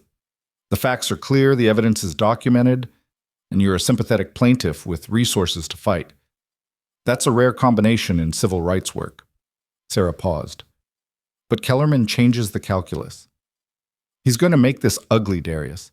He's going to dig into every controversial vote you've ever cast, every speech you've given about police reform, every association you have with activists or progressive causes. He'll try to paint you as someone who went to that club looking for a confrontation, who engineered the whole situation to advance a political agenda. That's partially true, Darius admitted. I did buy the club to expose discrimination. I did anticipate how they'd react. But that doesn't excuse Wade Clark's assault or Voss and Hart's civil rights violations. My motives don't justify their actions. Legally, you're right, but juries aren't always logical. If Kellerman can make you seem calculating and manipulative, he can introduce doubt about whether you're a genuine victim or a political operator exploiting a situation you created. Then we don't let it get to a jury. We build such a comprehensive case that settling becomes inevitable. I'm already on it. I've got investigators pulling every complaint ever filed against Voss and Hart. We're reviewing Lakeside PD's use of force records, their arrest demographics, their training materials. If there's a pattern of racial bias, we'll find it. They talked through strategy for another 20 minutes, discovery requests, witness lists, the timeline for filing suit. By the time Darius hung up, it was past 1 a.m, and exhaustion was settling into his bones like sediment. Marcus had fallen asleep on the couch, his laptop still open, his glasses askew on his face. Darius grabbed a blanket from the bedroom and draped it over him, then stood for a moment looking at this young man who'd worked for him for 3 years, who'd believed in police reform when it was political poison, who'd stuck with him through controversies and conflicts that would have sent more cautious staffers fleeing to safer employers. Loyalty like that mattered, especially now, when the fight was just beginning and the costs were about to get real. Darius's phone buzzed one more time. A text from an unknown number. Senator Cole, this is Lena Price. Using a burner phone because I'm pretty sure my department-issued one is being monitored. They put me on administrative leave tonight, pending investigation into my conduct during your arrest. They're calling it a routine review, but we both know what it really is. I just wanted you to know I'm not backing down. I've already been contacted by the DOJ, and I'm cooperating fully. Whatever comes next, I'm ready for it." Darius stared at the message for a long moment, feeling the weight of what this young officer was sacrificing: her career, her relationships with fellow cops, possibly her safety if the wrong people decided to make her pay for breaking the blue wall of silence. He typed back, "Your courage won't be forgotten or wasted. I promise you that. Stay strong and stay in touch. Help is coming." He sent the message and then forwarded Lena's contact information to Sarah with a note. "Priority witness. Needs legal protection ASAP. Spare no expense." Finally, Darius allowed himself to sink into the hotel room's armchair, the kind of generic, comfortable furniture designed to be inoffensive to everyone and memorable to no one. He closed his eyes and let the events of the day wash over him. The confrontation at the gates, the handcuffs, the processing room, the ballroom speech, the cascade of consequences now spiraling outward like ripples from a stone thrown into still water. He'd known this would be hard. He'd prepared for the legal battles, the media scrutiny, the political backlash. What he hadn't fully anticipated was the emotional weight of it, the way his own humiliation would become public property, dissected and debated by millions of strangers. The way every detail of his life would be examined for evidence that he deserved what happened, or that he'd somehow brought it on himself. The armor he'd built over decades felt thinner tonight than it ever had. His phone lit up again. This time it was a call from his father, Charles Cole, calling from the small apartment in Southeast D.C. where he'd lived for 40 years. "Dad," Darius answered, his voice rough with exhaustion. "It's late. You should be sleeping." "I should be sleeping? Boy, have you looked at the news? Have you seen what they're doing to you?" Charles's voice carried the particular gravel of a 78-year-old man who'd spent 4 decades breathing cleaning chemicals in the Capitol building. "I got reporters calling my phone, people showing up at my building asking for comments. One of them wanted to know if I raised you to be a troublemaker." "What did you tell them?" "I told them I raised you to stand up when you saw injustice, even when it was dangerous, even when it cost you something. Same thing I told you when you were 6 years old and came home crying because some older boys called you names. Same thing I told you when you wanted to drop out of Yale because you were the only black face in most of your classes. Stand up. Speak truth. Don't let them make you small." Darius felt his throat tighten. "I'm trying, Dad." "I know you are. I saw the footage. I saw what that man did to you, how those police treated you, and I saw you keep your dignity through all of it. That's not easy, son. That's not natural. That's training. That's character." Charles paused. "But I also know what comes next. I know they're going to come after you with everything they have. They're going to try to break you down, make you regret speaking up, make other people afraid to follow your example. Can you handle that?" "I don't know if I can," Darius admitted, "but I don't have a choice. Too many people are watching now. Too many people need this fight to mean something." "That's a heavy weight to carry. The hopes of people you'll never meet depending on you to be strong enough, smart enough, brave enough to win a fight that's bigger than any one person." Charles's voice softened. "But you don't have to carry it alone. You've got people standing with you. That young officer who spoke up, that woman from the club who's testifying, your staff, your attorneys, all the folks who believe in what you're fighting for. Let them help carry the weight." "I will. And son, be careful. Men like Wade Clark and that detective, they don't like being exposed. They don't like being held accountable. Desperate people do desperate things. Watch your back." They talked for a few more minutes, the familiar rhythm of a father and son who'd learned to communicate in the language of struggle and perseverance. When Darius finally ended the call, some of the exhaustion had lifted, replaced by a clearer sense of purpose. This wasn't just about him anymore. It had never been just about him. It was about every black parent who'd had to teach their children how to survive encounters with police. Every person of color who'd been made to feel like an intruder in spaces they had every right to occupy. Every whistleblower who'd sacrificed their career to tell the truth. Every institution that needed to be forced to evolve or die. The scope of it was staggering. The difficulty was immense. The chances of complete success were uncertain at best. But the alternative, accepting the humiliation, taking the quiet settlement, letting Wade Clark and Voss and Hart escape with minimal consequences, that was impossible. Darius stood and walked to his laptop, pulling up the draft of the police accountability bill he'd been working on for 2 years. The legislation had been stalled in committee, blocked by Republican opposition and law enforcement lobbying. Every attempt to advance it had been met with accusations that he was anti-cop, that he didn't understand the realities of police work, that he was pandering to progressives who wanted to defund the police. Now he had the evidence to prove his point. Now he had the public attention to force a real debate. Now he had the moral authority of being a victim himself, not just an advocate for abstract principles. He opened a new document and began drafting amendments to the bill, strengthening the provisions around accountability and transparency, adding specific language about body cameras and independent investigations. His fingers flew across the keyboard, legal training and political strategy merging with lived experience to create something sharper and more focused than anything he'd written before.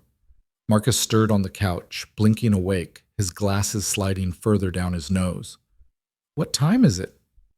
"Almost 2. Go back to sleep." "Are you working on the bill?" "Yeah." Marcus sat up, rubbing his eyes. "When's the last time you slept?" "I'll sleep when we've won." "That's not sustainable, Darius. You're going to burn out before we get to the finish line." "I'm fine." "You're not fine. You got arrested this morning. You've been processing trauma while simultaneously planning legal strategy and media response. That's not fine. That's survival mode." Marcus stood and walked over, closing Darius's laptop over his protests. "The bill will be there tomorrow. The fight will be there tomorrow. What won't be there tomorrow is your capacity to think clearly if you don't rest." Darius wanted to argue, wanted to insist he could handle it, wanted to maintain the facade of invulnerability he'd cultivated over years of being the first, the only, the exception in rooms that weren't built for people like him. But Marcus was right. The exhaustion was creeping in at the edges, making his thoughts fuzzy, his reactions slower. 6 hours, Marcus said firmly. That's not negotiable. Then tomorrow we hit this fresh CNN interview, DOJ coordination, legal strategy session with Sarah.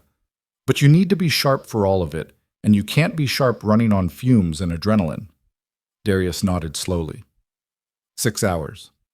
Then we go to war. We're already at war, Marcus corrected. Tomorrow we just escalate.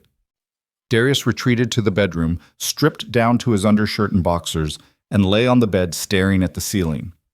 Sleep felt impossible with his mind still racing through scenarios and strategies, but exhaustion eventually dragged him under into dreams that mixed memory and anxiety into surreal landscapes where he was simultaneously the senator giving speeches and the 6-year-old boy crying in his father's arms about names he couldn't repeat.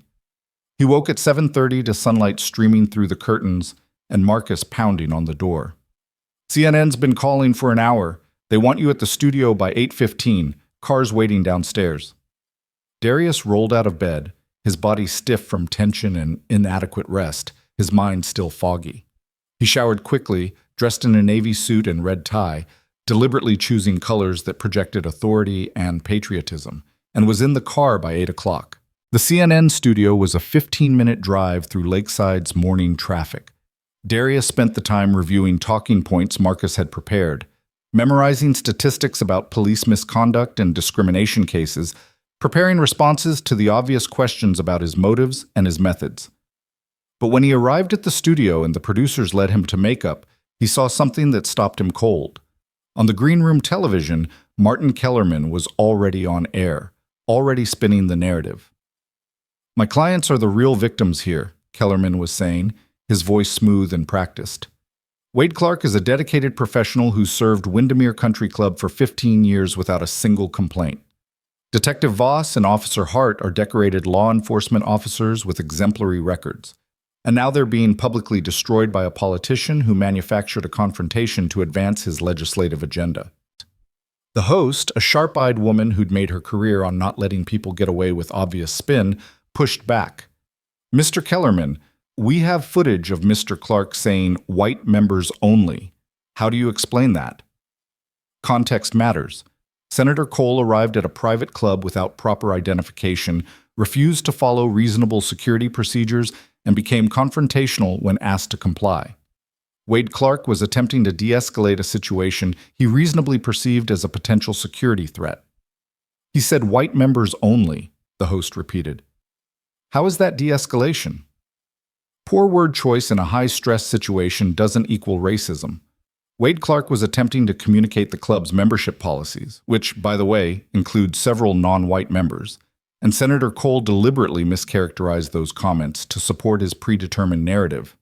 Darius watched Kellerman work, recognized the strategy, acknowledged the uncomfortable facts but stripped them of meaning, reframe clear evidence as ambiguous, make the victim into the aggressor. It was masterful manipulation, and it was already working. The chyron at the bottom of the screen read, "Controversy over senator's arrest, political stunt or civil rights violation." The question mark did all the work. A producer appeared at his elbow. "Senator Cole, we're ready for you on set. You'll be doing a separate segment, not a direct response to Mr. Kellerman, but obviously his comments are going to frame the discussion." "That's fine," Darius said quietly. "Let him set the frame. I'll break it." They led him onto the set, attached his microphone, adjusted the lighting. The host, her name was Jennifer Cross, and she'd won 2 Peabodys for investigative journalism, smiled at him with a warmth that didn't quite reach her eyes. She was a professional, which meant she'd ask hard questions regardless of her personal sympathies. "Senator Cole, thank you for joining us this morning." "Thank you for having me, Jennifer." Let's start with the basic question that I think a lot of viewers are asking. Did you go to Windermere Country Club yesterday, knowing you would be confronted, knowing you would likely be treated with hostility, specifically to create a situation that would support your police reform agenda? It was the question that mattered, the one that would determine whether people saw him as a victim or a manipulator. Darius looked directly into the camera, speaking not to Jennifer, but to the millions of people watching at home. "I bought controlling interest in Windermere Country Club 8 months ago because I'd heard credible reports of discrimination. I wanted to test whether those reports were true, whether a club that supposedly valued merit and character would treat a black man fairly if he met all their stated criteria for membership." He paused, letting the words settle. "Did I anticipate that I would face discrimination? Yes. Did I hope I was wrong? Absolutely.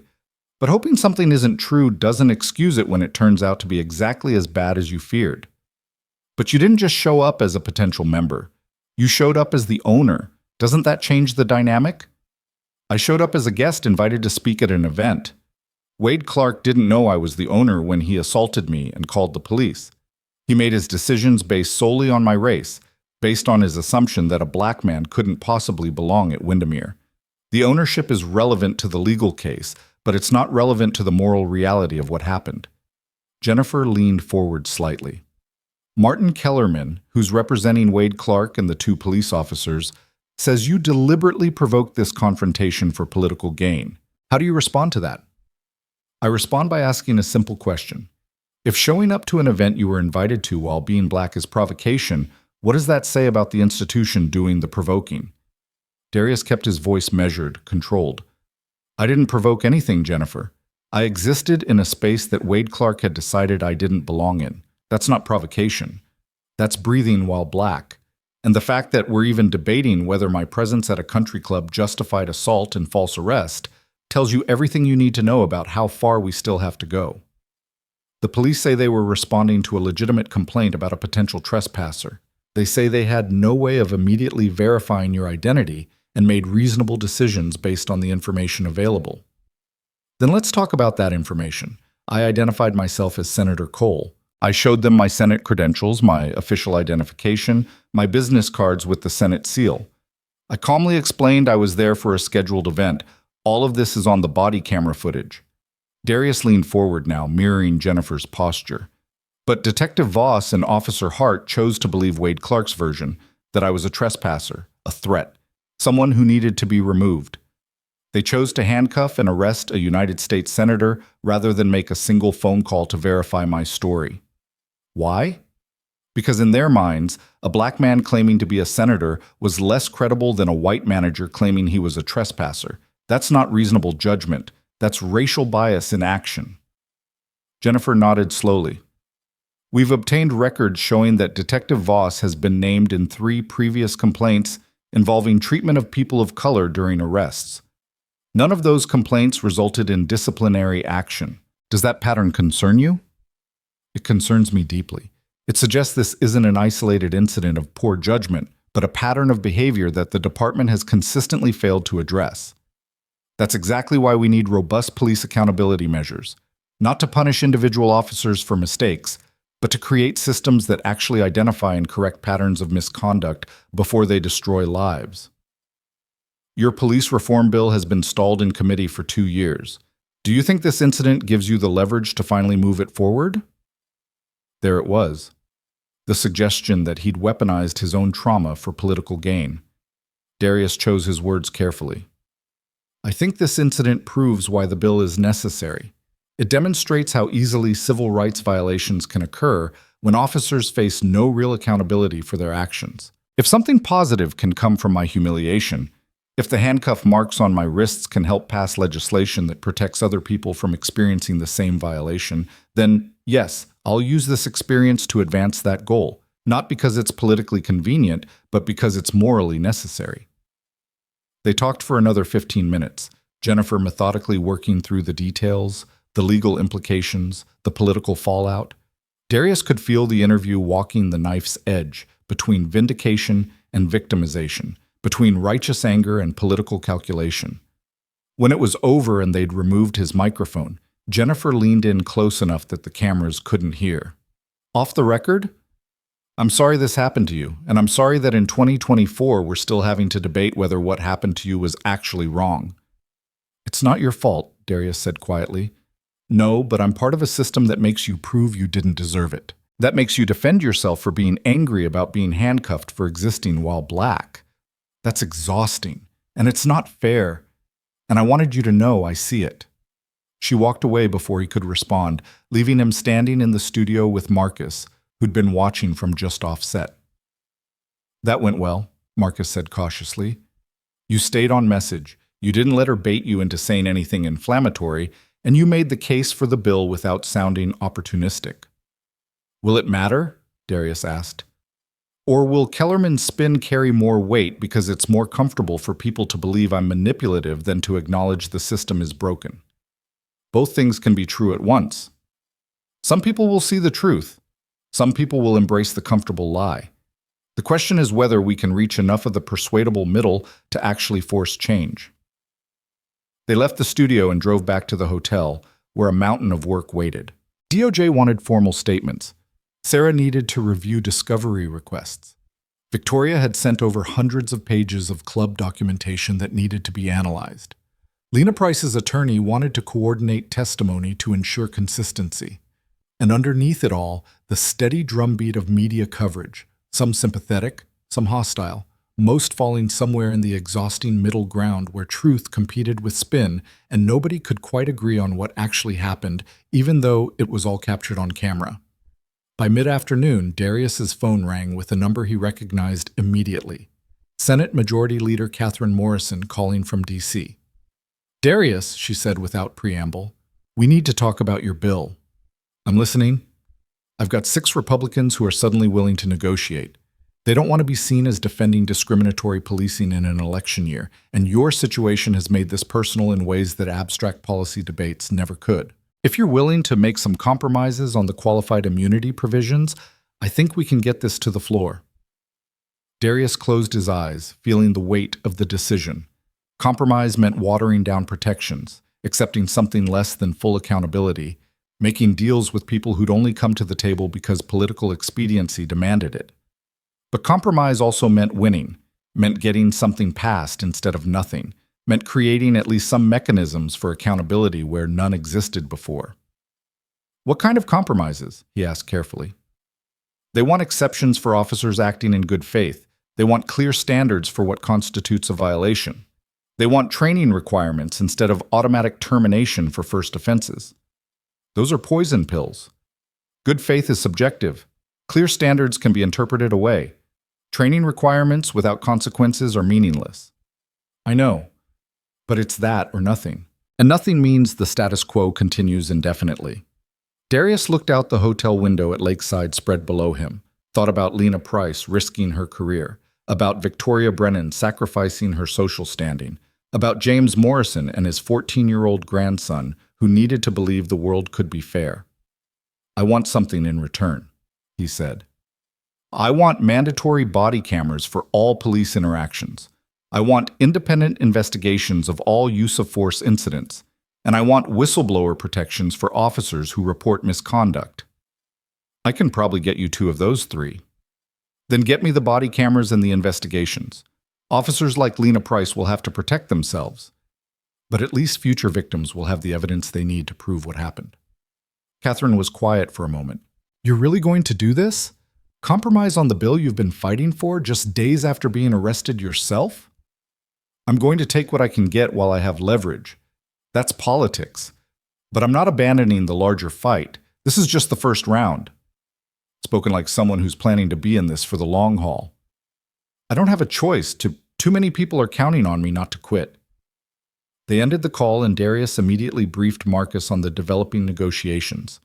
Together they began drafting amendments, identifying the minimum acceptable compromises, preparing for the grinding legislative battle ahead. Outside the hotel window, the sun was setting over Lake Serene, painting the water in shades of fire and shadow. Somewhere out there, Wade Clark was consulting with his attorneys. Voss and Hart were planning their defense. The machinery of resistance was grinding into motion, preparing to fight accountability with every tool at its disposal. But the machinery of justice was grinding too. Federal investigations, civil lawsuits, media scrutiny, legislative action, public pressure. The question wasn't whether there would be a reckoning. The question was whether that reckoning would be deep enough, comprehensive enough, transformative enough to actually change the systems that had created this moment. Darius looked down at his wrists one more time. The marks had faded almost completely now, barely visible even when he knew where to look. But the evidence remained, the footage, the testimony, the documentation, and the determination to make sure those handcuffs meant something beyond one man's humiliation. The fight was far from over. In many ways, it was just beginning.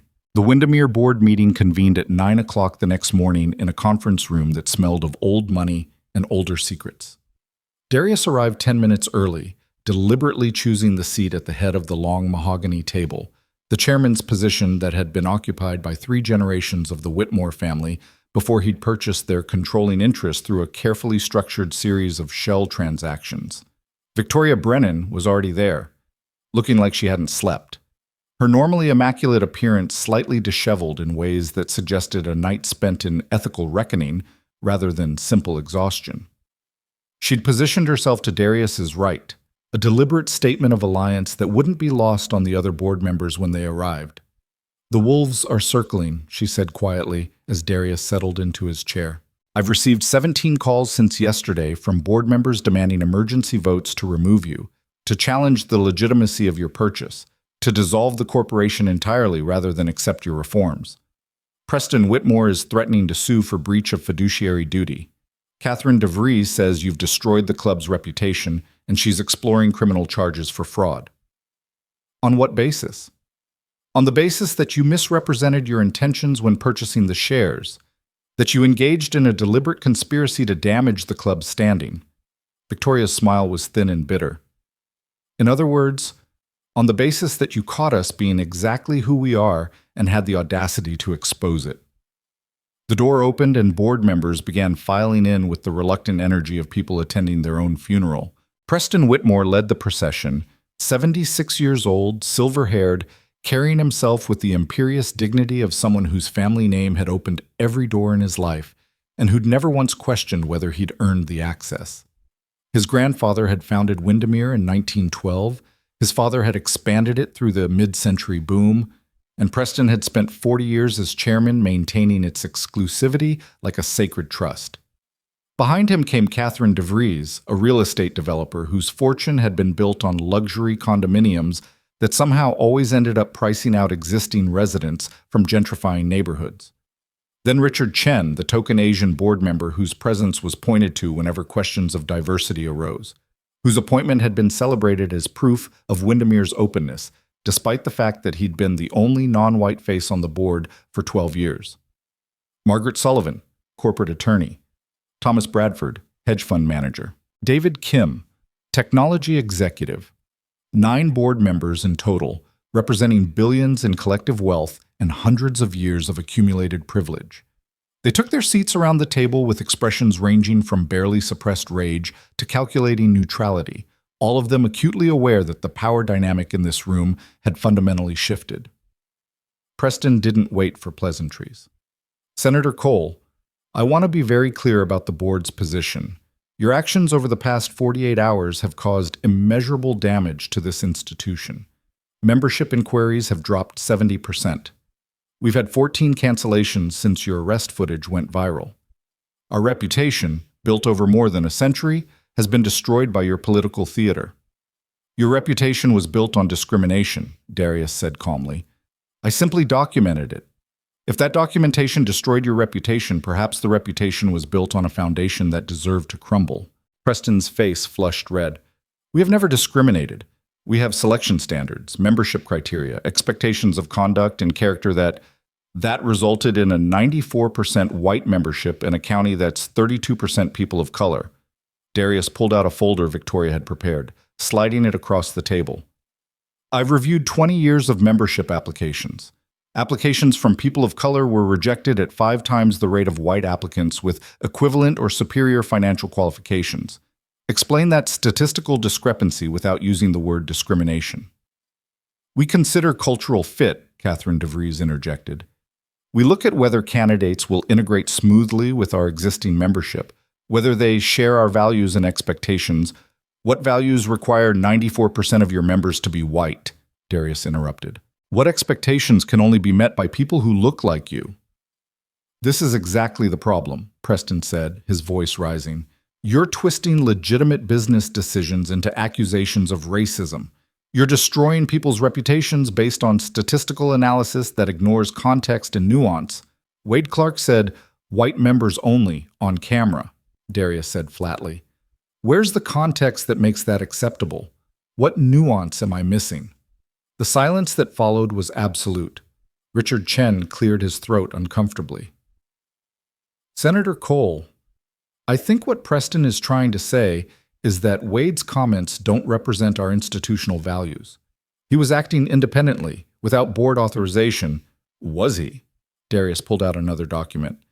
Because I have emails from Wade to the board discussing maintaining standards and protecting our culture that read like coded instructions to exclude anyone who doesn't fit a very particular demographic profile. I have records of conversations where board members praised Wade for his discretion in handling sensitive membership situations. He wasn't acting independently. He was implementing the very policies you established and rewarded him for enforcing. Victoria spoke for the first time, her voice carrying across the table with quiet authority. I was part of those conversations. I participated in those decisions. And Darius is right. We used language designed to maintain plausible deniability while ensuring the outcome we wanted. We didn't say reject black applicants. We said assess cultural compatibility. We didn't say maintain white dominance. We said preserve club character. But the result was the same, and we all knew it. Preston turned on her with the viciousness of someone who'd just been betrayed by an ally. Victoria, you've been on this board for 15 years. You voted for these very policies. And now you're sitting here destroying everything we've built because Senator Cole has convinced you to participate in his political crusade? No one convinced me of anything, Victoria said quietly.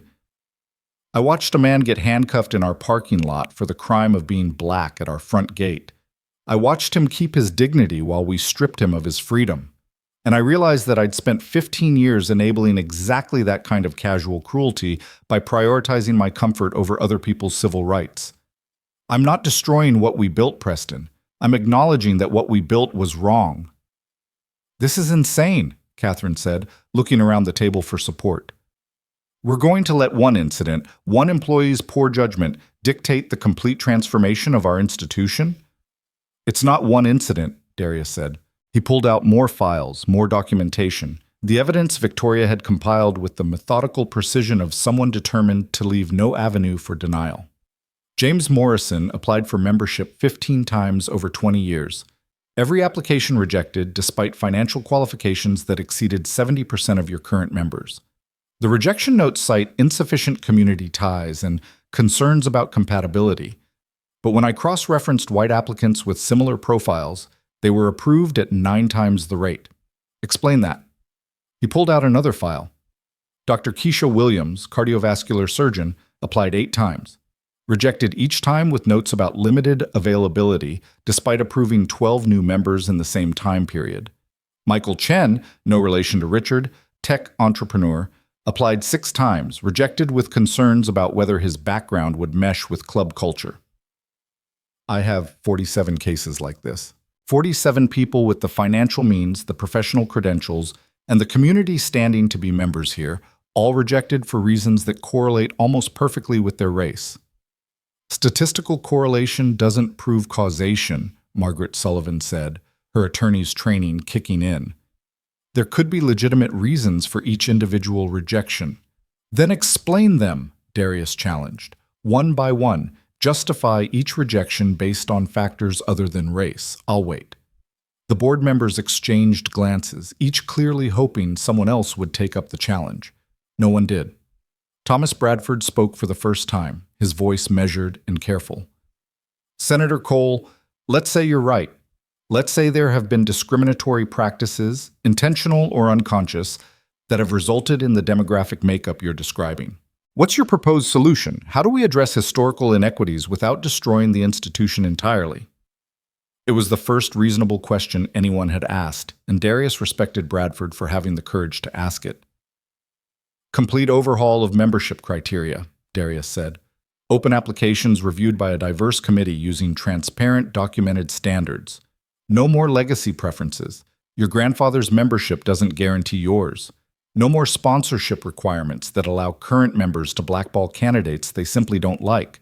Objective financial qualifications, background checks for criminal history, and that's it. If you meet the standards, you're in. Preston laughed, harsh and disbelieving. That's not a country club. That's a public accommodation. You're describing something completely antithetical to what Windermere is. Then maybe Windermere needs to change what it is, Darius said. Because what it is right now is an institution that perpetuates racial and economic segregation while pretending it's about standards and merit. Our members will never accept this, Catherine said. They joined Windermere specifically because it's exclusive, because it's selective, because it maintains a certain character. Then they can leave, Darius interrupted. I'll refund their dues. I'll release them from their commitments. Anyone who values exclusivity over equity is welcome to find another club that shares their values. But Windermere is changing, starting today, and no amount of protest or legal maneuvering is going to stop that. You can't unilaterally impose these changes, Preston said, but there was desperation creeping into his voice now. The bylaws require board approval for major policy modifications. You need a majority vote. I own 51% of the club, Darius said. I am the majority. The board exists at my pleasure, and if this board won't implement necessary reforms, I'll dissolve it and appoint directors who will. That's not a threat, Preston. That's a statement of legal fact. David Kim, who'd been silent throughout the meeting, finally spoke up. Senator Cole, I understand your anger. What happened to you was inexcusable, but completely dismantling the club's selection process, eliminating all standards beyond financial ability, that seems like an overcorrection that will fundamentally change the nature of what we are. Good, Darius said simply. The nature of what you are is discriminatory. It should change. But we'll lose members. We'll lose revenue. The club may not survive the transition. Then it doesn't deserve to survive. Darius leaned forward, his voice hardening. I didn't buy this club to preserve it. I bought it to transform it or destroy it. Those are the only 2 options on the table. If you want transformation, you work with me. If you want destruction, you keep fighting and watch me burn it to the ground and build something better from the ashes. Choose. The silence that followed felt like pressure building before an explosion. Margaret Sullivan was the first to crack. What about legal liability? If we acknowledge past discrimination, we're opening ourselves to lawsuits from every rejected applicant over the past 20 years. The financial exposure could be catastrophic. Then settle, Darius said. Reach out to everyone we wronged, offer them membership or financial compensation, and take responsibility for the harm we caused. Yes, it'll be expensive. Yes, it'll be embarrassing, but it's the right thing to do. And more importantly, it's the only thing that creates a foundation for actual change. You're asking us to commit institutional suicide, Preston said flatly. I'm asking you to commit to justice. If that feels like suicide, it's because you've built an institution that can't survive contact with basic fairness. Darius stood, signaling that the debate was over. Here's what's going to happen. Victoria is going to draft new membership guidelines based on the criteria I outlined. Richard, you're going to head a committee to recruit a diverse candidate pool for immediate consideration. Thomas, you're going to work with our accountants to establish the settlement fund for past discrimination. And Preston, you're going to draft a public statement taking responsibility for our failures and committing to substantive change. And if we refuse? Preston's voice was cold. Then I accept your resignations, effective immediately, and appoint replacements who understand that this isn't a negotiation. Darius met Preston's eyes across the table. I don't need you, Preston. Any of you. I have controlling interest, I have legal authority, and I have the moral high ground. You can participate in building something better, or you can spend your energy trying to preserve something rotten. But either way, the change is happening. Preston stood slowly, his chair scraping against the hardwood floor with a sound like a coffin closing. You're going to regret this, Senator. You're going to destroy everything this club represents. And when the lawsuits start flying and the members abandon ship and the whole thing collapses, you're going to realize that some institutions can't be reformed. They can only be destroyed. Then we'll build something better from the ruins, Darius said simply. Preston walked out, his footsteps echoing in the silence he left behind. Catherine DeVries followed after a moment's hesitation, her expression making it clear she considered this a tactical retreat rather than surrender. Two other board members, names Darius barely knew, people who'd sat silently throughout the confrontation, stood and left without a word. That left 5. Victoria, Richard, Thomas, Margaret, and David. 5 board members out of 9, all of them looking shaken, all of them clearly calculating whether aligning with Darius was pragmatism or principle. Those of you who stayed, Darius said quietly, I need to know you're committed, not just to avoiding legal liability or managing public relations, but to actually transforming this institution. Because what I'm asking is hard. It requires admitting we were wrong. It requires accepting financial losses and social consequences. It requires choosing justice over comfort. Can you do that? Richard Chen spoke first, his voice carrying an edge Darius hadn't heard before. I've been the token diversity member on this board for 12 years. Every time questions came up about our demographics, they pointed to me as proof we were inclusive. Every time I suggested expanding our recruitment efforts, I was told to trust the process. I stayed because I convinced myself I was creating change from the inside. He paused, his expression pained. But you're right. I was just providing cover for discrimination while telling myself I was part of the solution. If you're actually serious about transformation, I'll help. But I need to know this isn't just performative, that we're not going to make a few token changes and then slide back into old patterns once the media attention fades. I'm serious, Darius said, and I'm not going anywhere. I'll stay involved in this club's operations for however long it takes to prove the changes are real and permanent. Victoria spoke next. I'm in. All the way. Whatever it costs socially, financially, personally, I'm 72 years old. I don't have time left to waste on half measures and comfortable lies. Thomas Bradford nodded slowly. I'll help with the settlement fund, and I'll stay on the board. But I want public acknowledgement that this is about righting past wrongs, not just avoiding lawsuits. If we're doing this, we do it honestly. Margaret and David both agreed, their voices carrying less conviction than the others, but enough commitment to be workable. Then we have a board, Darius said. Smaller than before, but maybe that's appropriate. We're building something new. We don't need people who are invested in protecting what was. The meeting continued for another 2 hours, working through practical details of implementation. Victoria drafted membership guidelines that stripped away subjective criteria in favor of clear, measurable standards. Richard began compiling lists of community organizations and professional networks to reach out to for diverse candidates. Thomas sketched out a preliminary budget for the settlement fund that made everyone wince, but which was, as Darius pointed out, a fraction of what they'd spend defending discrimination lawsuits. By noon, they'd established a framework. It wasn't perfect. It left hundreds of questions unanswered. But it was movement, real movement, in a direction that mattered. As the meeting broke up, Richard pulled Darius aside. Senator, can we talk for a moment, privately? They stepped into a small office off the main conference room. Richard closed the door and turned to face Darius, his expression unreadable. "I need to tell you something," Richard said. "About my role in all this. About why I stayed on the board all these years even though I knew what was happening. You don't owe me explanations. Yes, I do, because if we're building something based on honesty, I need to be honest about my complicity." Richard sat heavily in one of the office chairs. "When I was first invited to join the board 12 years ago, I was honored. I was the first Asian American member at Windermere, and being asked to serve on the board felt like validation, like I'd made it, like I'd transcended the barriers of race and become just another successful professional." He laughed bitterly. "But that first board meeting, Preston's father was still chairman, and he made a point of telling me how pleased they were to have someone of my background joining them, how it demonstrated their commitment to diversity, how I represented the kind of exceptional minority candidates they were always looking for. I should have heard the subtext, the emphasis on exceptional, the implication that most people who looked like me weren't qualified, but I was special, different, acceptable." "You were being used," Darius said quietly. "I was complicit," Richard corrected.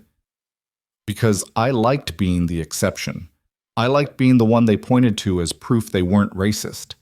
It made me feel superior to other Asian Americans who weren't invited into these spaces, like I'd achieved something they couldn't."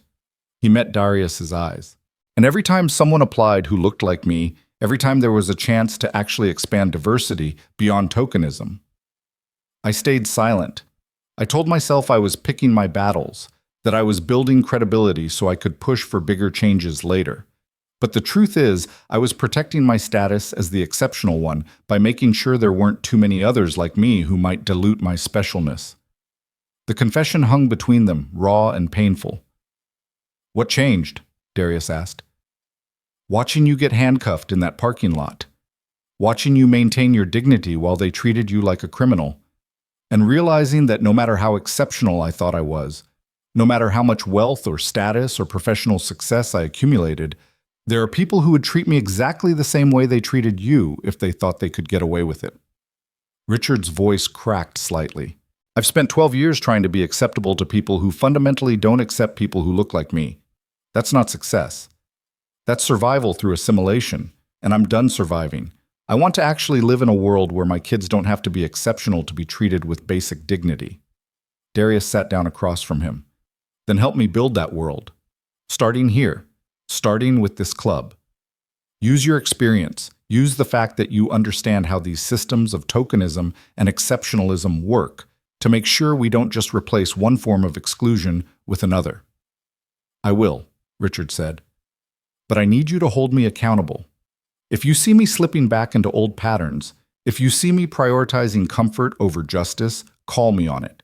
Don't let me hide behind good intentions while enabling discrimination through inaction." They shook hands, and Darius felt the weight of what they were attempting settle more heavily on his shoulders. It wasn't just about changing Windermere's policies. It was about changing the people who'd been shaped by those policies, helping them unlearn patterns of thought and behavior that had been reinforced for decades. Darius left the clubhouse around 1 o'clock, mentally and emotionally exhausted from the confrontation. His phone had been buzzing throughout the meeting with updates he hadn't had time to process. Now, walking to his car, he finally checked the messages. Sarah Winters had sent an urgent text. Kellerman filed motion to dismiss all charges against his clients. Hearing scheduled for tomorrow at 2 p.m. We need to prep. Marcus had forwarded a news article. Lakeside PD Union issues statement supporting Voss and Hart, condemns political persecution of law enforcement. And Lena Price had sent a message from her burner phone. "My union rep says I'm being investigated for unauthorized disclosure of confidential information. They're threatening criminal charges for sharing arrest documentation with your attorneys. This is retaliation, but I don't know how to fight it." Darius sat in his car for a long moment, feeling the weight of multiple battles pressing in from all sides. Wade Clark, Voss, Hart, and their attorney were fighting the civil rights charges. The police union was rallying to protect its members and attack anyone who challenged them. Lena was being systematically destroyed for having the courage to tell the truth. And he still had to navigate the political battle in D.C. over his accountability bill. His phone rang. It was his father. "Dad, Darius answered, trying to keep the exhaustion out of his voice. I've been watching the news, Charles said. They're coming after that young officer who helped you, making it sound like she violated protocols, broke laws, can't be trusted. She's being punished for doing the right thing. It's what happens when you challenge power. I know. I've seen it before. Watched it happen to whistleblowers at the Capitol when I was working there. People who reported safety violations, who spoke up about corruption, who refused to stay silent. The institution always protects itself by destroying the people who threaten it. Charles paused. What are you going to do about it? What can I do? I can provide her with legal support, media protection, financial assistance if she needs it. But I can't stop her department from retaliating. I can't protect her from the consequences of her choice. No, but you can make sure her sacrifice means something. You can make sure that when they punish her for telling the truth, it becomes evidence of exactly the kind of institutional corruption you're fighting against. You can turn their retaliation into proof of why reform is necessary. Darius closed his eyes, seeing the strategy his father was sketching. Use their attack on her as ammunition for the accountability bill. Show that police departments will destroy their own officers to avoid accountability for civil rights violations. And make sure she knows she's not alone. That's the real power of retaliation. It isolates people, makes them feel like they're the only ones fighting, makes them regret ever speaking up. You break that power by standing with them publicly, by making it clear that attacking her means attacking you, by building enough support that retaliating against her becomes politically costly. You should have been a political strategist, Dad. I was a janitor who watched powerful people make decisions for 40 years. You learn things when you're invisible to the people in charge. Charles's voice softened. How are you holding up, son? Really holding up, not the public version you give reporters. I'm tired, Darius admitted. I'm angry. I'm frustrated that we're still fighting battles that should have been won 50 years ago. And I'm terrified that even if we win this fight, even if we force accountability and change policies and transform institutions, it won't be enough. That the rot goes so deep we can never fully root it out. Probably not, Charles said bluntly. You're not going to fix centuries of racism with one lawsuit and one piece of legislation, but you can make it harder for the next Wade Clark to assault someone with impunity. You can make it more difficult for the next Detective Voss to arrest someone based on their skin color. You can create systems that at least give people a fighting chance at justice, even if you can't guarantee they'll get it. Is that enough? It has to be. Because the alternative is giving up, and you didn't get handcuffed in that parking lot just to give up when the fight gets hard. They talked for a few more minutes, Darius drawing strength from his father's steady pragmatism, from the voice that had guided him through every crisis of his life. When they finally hung up, Darius felt clearer about the path forward. He called Sarah Winters. I saw your message about Kellerman's motion to dismiss. What's his argument? Qualified immunity for the officers, claims they acted reasonably based on the information available. For Wade Clark, he's arguing that his statements were taken out of context and that your civil rights weren't violated because you weren't actually denied service. You left voluntarily when police arrived. That's absurd. I was arrested and taken to the station in handcuffs. I know, but Kellerman's betting that if he can introduce enough ambiguity, if he can make the judge question your motives and your credibility, he can get the charges dismissed before we ever get to discovery. Which means all that evidence we've compiled about patterns of discrimination never sees the light of day. We can't let that happen. We won't. But the hearing tomorrow is critical. The judge is Theodore Harmon, appointed by a Republican president, former prosecutor, generally skeptical of civil rights claims. He's not overtly hostile, but he's not sympathetic either. We need to make an airtight case that this isn't about ambiguous judgment calls, but clear violations of established rights. They spent the next hour strategizing, Sarah walking Darius through the legal arguments, preparing him for the possibility that he might need to testify at the hearing, making sure every element of their case was documented and defensible. By the time they finished, it was almost 3 o'clock and Darius hadn't eaten since a piece of toast at 7 that morning. He stopped at a small diner near the hotel, choosing a booth in the back where he could work while he ate. He was halfway through a club sandwich when his phone buzzed with a call from a number he didn't recognize. He almost didn't answer, assuming it was another reporter hunting for a quote, but something made him pick up. Senator Cole? The voice was young, nervous, female. My name is Ashley Chen. We met briefly at the Windermere luncheon yesterday. I'm the member who asked what I could do to help. I remember. What can I do for you, Ms. Chen? I've been thinking about what you said. About holding institutions accountable. About demanding transparency. And I realized I have information that might be relevant to your case. She paused, gathering courage. I serve on Windermere's membership committee, the group that reviews applications and makes recommendations to the board. And I have copies of our internal deliberations, emails, meeting notes, recorded discussions, that show exactly how we evaluate candidates. Darius felt his pulse quicken. What do those records show? They show that we use coded language to exclude people of color while maintaining plausible deniability. They show board members explicitly instructing the committee to be careful about changing the character of the club. They show Wade Clark being praised for his discretion in handling applicants who don't fit our traditional profile. Her voice strengthened. I participated in those discussions, Senator. I voted to reject qualified candidates because other committee members raised vague concerns about fit that I knew were really about race. I was complicit, and I want to make it right. Ms. Chen, what you're describing is exactly the kind of evidence we need to prove institutional discrimination. But if you provide those records, you'll be ending your relationship with Windermere. You'll be ostracized by people you consider friends. Are you prepared for that? I'm prepared to stop being complicit. I'm prepared to face consequences for doing the right thing, even if it's years too late. She paused. I've been thinking about what Officer Price did, how she risked her career to tell the truth. If she can do that, I can do this. Can you send me those records today? I can have them to your attorney within an hour, everything I have access to. And Senator, I'm willing to testify, to go on record about how the system actually works, about what we really mean when we talk about standards and compatibility. If it helps the case, I'll do it. It will help, Darius said quietly, more than you know. But Ms. Chen, Ashley, make sure you're ready for what comes next. They'll attack your credibility. They'll call you a traitor. They'll make you regret speaking up. Let them try. I'm done being comfortable while other people suffer. After they hung up, Darius immediately called Sarah to give her the news. Her reaction was immediate and electric. This was the kind of internal documentation that could break a case wide open, that could prove conspiracy rather than individual misconduct, that could expose the careful architecture of discrimination. If her records are as damning as she suggests, Kellerman's motion to dismiss dies tomorrow, Sarah said. We'll have documentary evidence of institutional discrimination, proof that Wade Clark was implementing board-approved policies, and testimony from someone inside the system. That's a holy trinity of evidence. Assuming Judge Harmon will allow it into the hearing. He'll allow it. It goes directly to whether your civil rights were violated.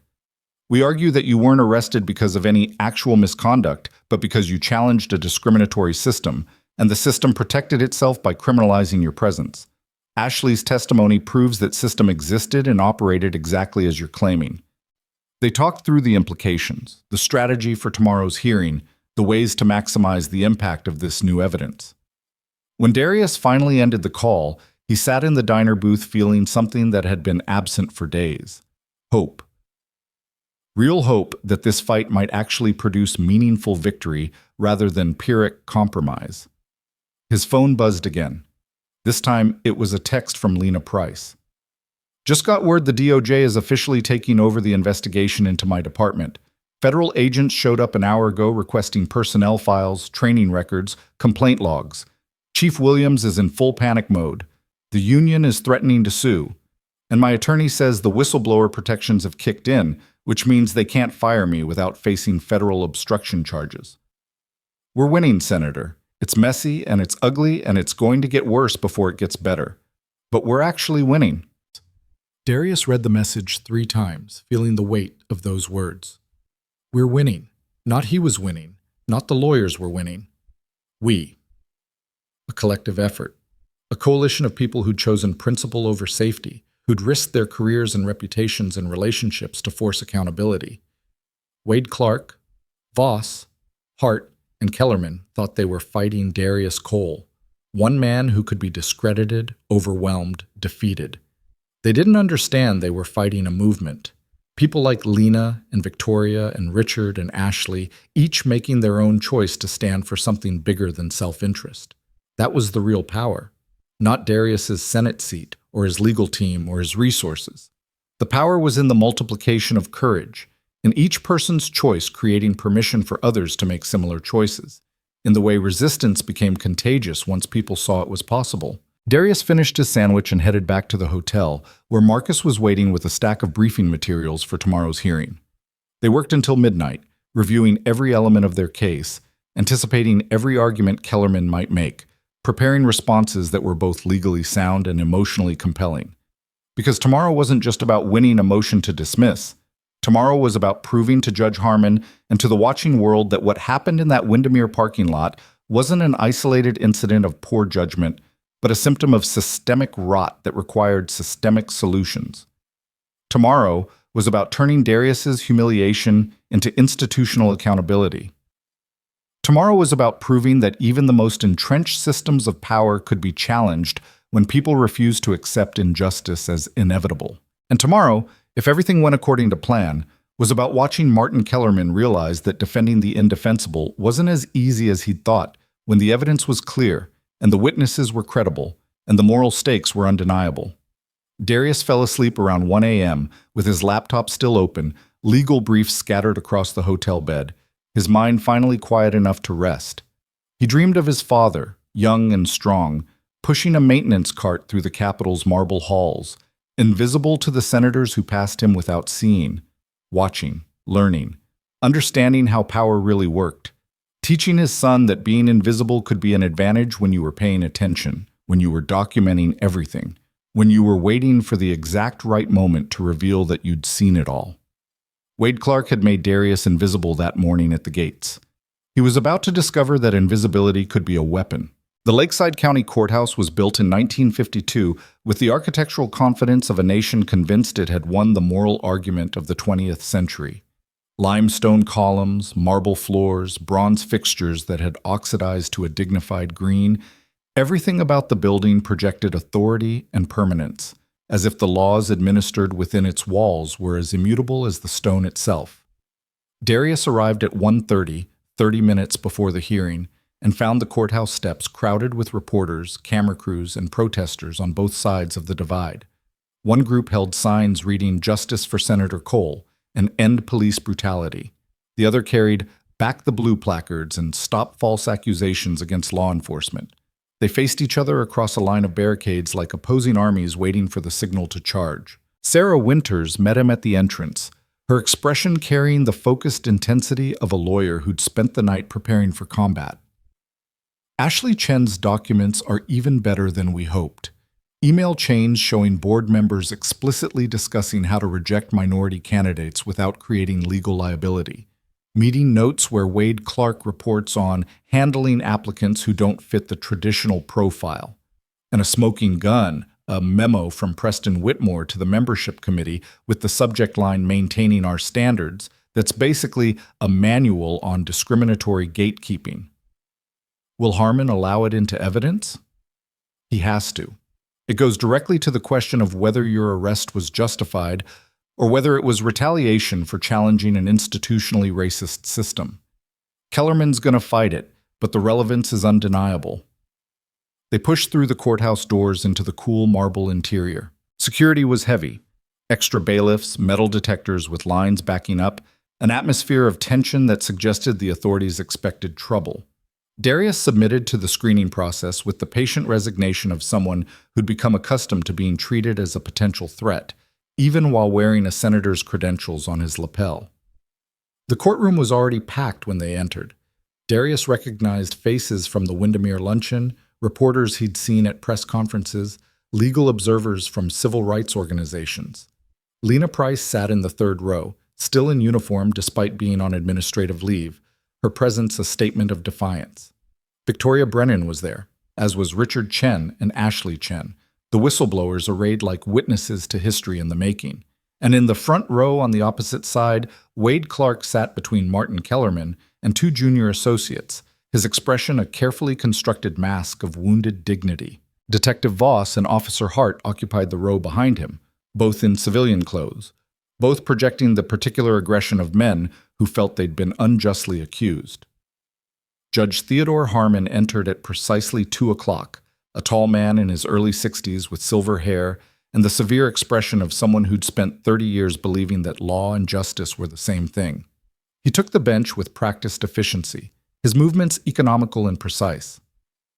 "We're here on the matter of Cole versus Clark, Voss, Hart, and the Lakeside Township Police Department," Harmon said, his voice carrying the clipped authority of someone unaccustomed to being questioned. "The defendants have filed a motion to dismiss all claims. Mr. Kellerman, you may present your arguments." Kellerman rose with the theatrical confidence of a man who'd won dozens of similar cases. "Your Honor, this motion should be granted for several fundamental reasons. First, the criminal trespass complaint against Senator Cole was based on a good faith report from Mr. Clark, who reasonably believed the senator was attempting to gain unauthorized access to a private facility. Second, the responding officers acted appropriately based on the information available to them at the time. And third, Senator Cole's subsequent claims of discrimination are contradicted by the fact that he was, in fact, attempting to attend an event at a facility where he had not properly identified himself or his purpose. Sarah stood immediately. "Your Honor, every single element of Mr. Kellerman's argument is contradicted by the evidence. We have body camera footage showing Senator Cole clearly identifying himself, presenting credentials, and explaining his purpose. We have documentation proving he was not only invited to the event, but that he owns a controlling interest in the facility. And we have extensive records demonstrating that Mr. Clark's actions were not isolated judgment errors, but the implementation of long-standing discriminatory policies." "The ownership claim is irrelevant," Kellerman interjected. "Mr. Clark had no knowledge of Senator Cole's ownership status at the time of the incident. He was operating based on standard security protocols. Standard security protocols that included telling a black man that Windermere has a white members only policy?" Sarah's voice cut through the courtroom. "That's on the body camera footage, Your Honor. Mr. Clark's exact words." Harmon held up a hand. "I've reviewed the footage, counsel. The statement was made. Mr. Kellerman, how do you explain that?" "Poor word choice in a stressful situation, Your Honor.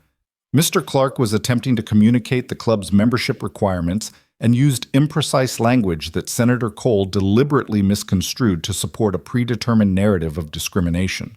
"A predetermined narrative?" Sarah pulled out a thick folder. "Your Honor, we have documentation spanning 20 years showing systematic rejection of minority applicants at rates 5 times higher than white applicants with equivalent qualifications. We have internal communications explicitly discussing how to maintain the club's traditional character and cultural standards in ways that clearly function as racial exclusion. And we have testimony from current board members and staff confirming that Mr. Clark's actions represented institutional policy, not individual deviation." Kellerman's expression flickered, the first crack in his confident facade. "Your Honor, the defense objects to the introduction of materials not directly relevant to the specific incident in question. Senator Cole's arrest was based on his conduct on a particular day, not on historical membership statistics." "The historical pattern proves motive and intent," Sarah countered. "It demonstrates that Senator Cole wasn't arrested because he was trespassing, but because he challenged a discriminatory system that the defendants were invested in protecting. That goes directly to the question of whether this was lawful law enforcement or civil rights violation." Harmon leaned back in his chair, his expression thoughtful. "Ms. Winters, you're asking me to allow what amounts to a full discrimination case to be litigated through a motion hearing. That's highly irregular." "What's irregular is a United States Senator being handcuffed for attending an event he was invited to, Your Honor. What's irregular is police officers refusing to verify credentials and instead choosing to arrest based on a white manager's complaint against a black senator. What's irregular is a defense attorney trying to compartmentalize a clear civil rights violation so that the systemic context can be hidden from judicial review." The courtroom had gone absolutely silent. Every eye was fixed on Judge Harmon, watching him calculate whether to allow the evidence that could blow this case wide open or to maintain procedural boundaries that would let the defendants escape accountability. "I'll allow the evidence provisionally," Harmon said finally.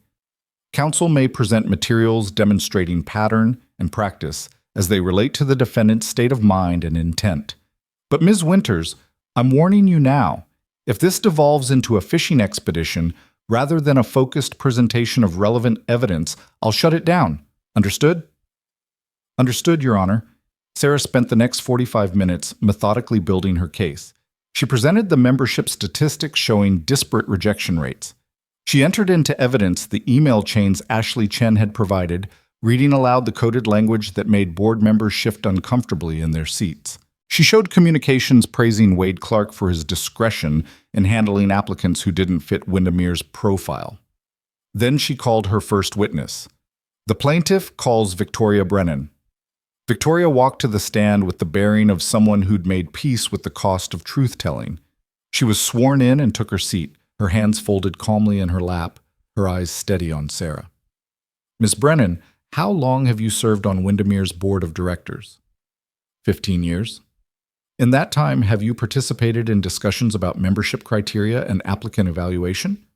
I have. Can you describe for the court how those discussions typically proceeded? Victoria took a breath. We would receive applications from the membership committee with their recommendations. When the applicant was white and met our financial criteria, the conversation was usually brief. Approval was routine.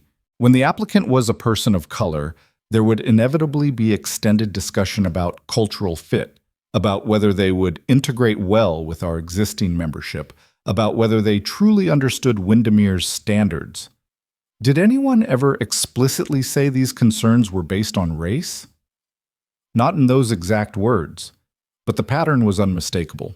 White applicants with criminal records, with questionable business practices, with reputations for difficult behavior, they were given the benefit of the doubt. Black applicants with impeccable credentials, stellar community reputations, and strong financial standing were scrutinized endlessly until we found some reason to reject them. Did you ever object to these practices? Victoria's voice dropped. Not as forcefully as I should have.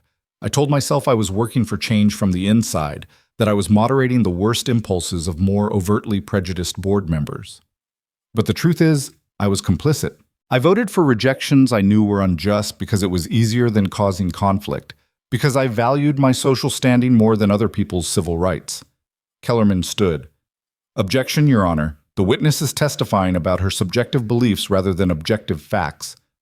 Overruled, Harmon said quietly. The witness's state of mind about board deliberations is directly relevant. Continue, Ms. Winters. Sarah walked Victoria through specific cases. James Morrison's 15 rejected applications, Dr. Williams's 8 denials, the documented pattern of discrimination that Ashley's records had exposed.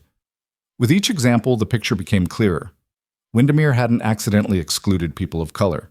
It had systematically engineered their exclusion while maintaining plausible deniability.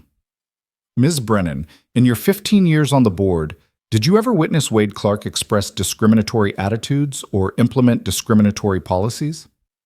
Many times. Wade understood his job was to protect Windermere's character, which was code for maintaining white dominance. He was rewarded for that with bonuses, with public praise, with job security. His actions on the day he assaulted Senator Cole weren't aberrations. They were the logical conclusion of 15 years of being told that keeping people like Senator Cole out was what we expected from him. Kellerman cross-examined aggressively, trying to suggest Victoria was motivated by guilt or by political allegiance to Darius, but she didn't waver. She owned her complicity and used it as evidence of exactly how the system worked, how good people convinced themselves they weren't participating in discrimination, even while voting for policies that produced racist outcomes. Sarah's next witness was Ashley Chen, whose testimony about the membership committee's internal deliberations was devastating in its specificity. She had emails, she had meeting recordings, she had handwritten notes from committee members that included phrases like too ethnic and might make our traditional members uncomfortable. Then Sarah called Richard Chen, who testified about his role as the token diversity board member, about how his presence was used to deflect accusations of racism while actual policies remained unchanged. By the time Sarah rested the plaintiff's case, it was past 5 o'clock, and Judge Harmon looked like a man who'd spent the afternoon watching everything he believed about institutional fairness get systematically dismantled. Kellerman's defense was predictable, but well executed. He called character witnesses for Wade Clark, members who praised his professionalism, who insisted he'd never shown discriminatory behavior toward them. He presented training records for Voss and Hart, showing they'd completed all required sensitivity and de-escalation coursework. He argued that mistakes made under pressure shouldn't be criminalized, that imperfect human judgment shouldn't be equated with intentional civil rights violations. But he couldn't explain away the footage. He couldn't make white members only sound like anything other than explicit discrimination. And he couldn't overcome the documentary evidence showing that Wade Clark's actions implemented long-standing institutional policy. When Kellerman finally rested, Judge Harmon called a 15-minute recess. Darius watched him retreat to chambers with the heavy step of someone carrying an unwelcome burden of clarity. Sarah leaned over and whispered, "He's going to deny the motion to dismiss. He has to. The evidence is too strong." And then? Then we go to trial. Full discovery, depositions, the whole process, which means months of litigation, massive legal costs, and continuing media attention that will make everyone's life miserable. She paused. Unless they settle. I'm not interested in a quiet settlement that lets them avoid accountability. I know, but you might be interested in a settlement that includes substantive reforms, public acknowledgement of wrongdoing, and sufficient financial penalties to make similar discrimination prohibitively expensive in the future. Before Darius could respond, Harmon returned to the bench. "I've reviewed the evidence presented today," the judge said, his voice carrying a weight it hadn't had earlier. "And I'm going to deny the defendant's motion to dismiss. The plaintiff has established sufficient evidence of discriminatory intent and practice to warrant a full trial. However, I'm also going to strongly encourage the parties to explore settlement negotiations. This case raises important questions about institutional accountability and civil rights enforcement, but it also promises to be lengthy, expensive, and emotionally difficult for everyone involved. If there's a possibility of resolution that serves justice without requiring years of litigation, I urge you to pursue it." He banged his gavel. "Court is adjourned. Counsel, I expect status updates on settlement discussions within 1 week." The courtroom erupted in whispered conversations. Reporters rushed for the exits to file their stories. Wade Clark sat motionless, his face ashen, finally understanding that his comfortable certainties about how the world worked had just been shattered. Kellerman approached Sarah and Darius as they gathered their materials. "We should talk, off the record, about possible resolution." "I'm listening," Darius said. "Not here. Tomorrow morning, my office, 9 o'clock. Just the principals, you, me, my clients, and your attorney. We lay everything on the table and see if there's a deal to be made." Sarah nodded. "We'll be there." Outside the courthouse, the dueling protests had swelled in size and volume. Darius emerged into a wall of camera flashes and shouted questions, but he didn't stop to give a statement. He'd said everything that mattered inside the courtroom. Now he needed to wait and see whether his opponents had the wisdom to surrender or the stubbornness to keep fighting a battle they'd already lost. That evening, Darius sat in his hotel room reviewing Sarah's preliminary analysis of what a strong settlement should include. Financial compensation was the easy part. Money could be calculated, negotiated, agreed upon. The harder elements were the systemic reforms: mandatory diversity audits for Windermere, independent investigation of the police department's practices, training requirements, policy changes, public acknowledgement of wrongdoing. His phone rang. It was Senate Majority Leader Morrison. "Darius, I wanted to give you an update on the accountability bill. We've got the votes. Between the public pressure from your case and some strategic compromises we negotiated with moderate Republicans, we can get it through the Senate next week if you're ready to move."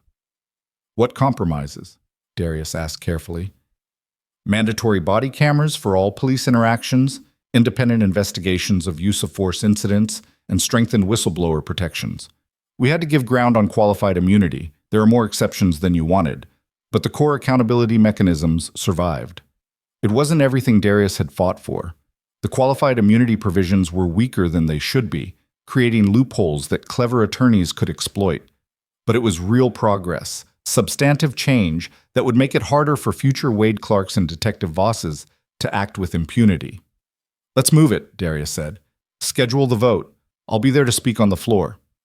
The optics are perfect. Senator who was unjustly arrested returning to the Senate to pass legislation preventing similar injustices. The media will eat it up. I don't care about the optics, Catherine. I care about preventing what happened to me from happening to people who don't have Senate credentials to protect them. I know you do. That's why the bill is going to pass. Your colleagues see that this isn't political theater. It's lived experience transformed into policy. That's powerful. After they hung up, Darius allowed himself a moment of cautious hope. The settlement negotiations tomorrow, the bill vote next week, the ongoing federal investigation into Lakeside PD, all of it was momentum. All of it was progress. All of it suggested that the humiliation in that parking lot might actually produce meaningful change. His phone buzzed with a text from Lena Price. DOJ completed their initial investigation. Preliminary findings show pattern of discriminatory enforcement in my department. Chief Williams is being forced into early retirement. Voss and Hart are being placed on permanent desk duty pending the civil case outcome. My administrative leave was lifted. I'm back on patrol tomorrow. We did it, Senator. We actually did it. Darius read the message 3 times, feeling something unlock in his chest. Lena had sacrificed so much, had risked everything to tell the truth. And she was being vindicated. That mattered more than any legal victory, more than any policy change. It meant that courage could be rewarded instead of punished, that the system could occasionally recognize and protect the people trying to fix it. He typed back, "You did it. Your courage made this possible. Thank you for being willing to stand when it would have been safer to stay silent." The next morning, Darius and Sarah arrived at Kellerman's downtown office at precisely 9 o'clock. The building was all glass and steel, the kind of corporate architecture designed to project success and intimidate visitors. They were led to a conference room on the 20th floor with floor-to-ceiling windows offering views of Lakeside's modest skyline. Wade Clark, Detective Voss, and Officer Hart were already there, sitting on one side of the conference table with Kellerman positioned at the head like a general preparing for negotiation. All 3 defendants looked diminished somehow. The confidence and aggression that had characterized their initial actions replaced by the worn resignation of people who'd finally understood they'd miscalculated badly. "Senator Cole, Ms. Winters, thank you for coming," Kellerman said with professional courtesy that barely masked his calculation. "I think we can all agree that continuing this litigation serves no one's interests. My clients have already paid a heavy price in terms of reputation and career consequences. You've made your point about accountability. Perhaps it's time to find a resolution that allows everyone to move forward." "That depends on what resolution you're proposing," Sarah said. Kellerman slid a document across the table. "We're prepared to offer $5 million in damages, divided among the various claims. The defendants will agree to resign their current positions, Wade from Windermere, Voss and Hart from the police force, and will enter into a non-disclosure agreement preventing any party from discussing the settlement terms publicly." Sarah didn't even pick up the document. "No. That's a substantial offer. It's a bribe to make the evidence of systematic discrimination disappear," Sarah said flatly. "You want to pay Senator Cole to be quiet, to let your clients slink away to new positions where they can continue the same behavior without public accountability. That's not justice. That's purchasing silence. What do you want then?" Wade Clark spoke for the first time, his voice tight with barely controlled anger. "You've already destroyed my career, my reputation. You've made me a national symbol of racism. What more do you want from me?" Darius met his eyes across the table. "I want you to understand what you did. I want you to acknowledge that telling me white members only wasn't poor word choice or a misunderstanding. It was the explicit implementation of discriminatory policy that you'd been enforcing for 15 years. I want you to take responsibility for the harm you caused, not just to me, but to everyone you rejected, everyone you made feel unwelcome, everyone you treated as less than human because they didn't look like you." "You don't know anything about me," Wade said, his voice rising. "You don't know what I believe or what I intended. I know what you said. I know what you did. And I know that you're still trying to avoid accountability by claiming your actions don't reflect your beliefs." Darius leaned forward. "But here's what I'm willing to accept. Full public acknowledgement of the discrimination at Windermere, with you on record explaining how the system worked. Financial compensation not just to me, but to everyone who was rejected because of discriminatory policies. James Morrison, and the 46 other applicants we've documented. Complete transformation of Windermere's membership and hiring practices under independent oversight, and no non-disclosure agreement.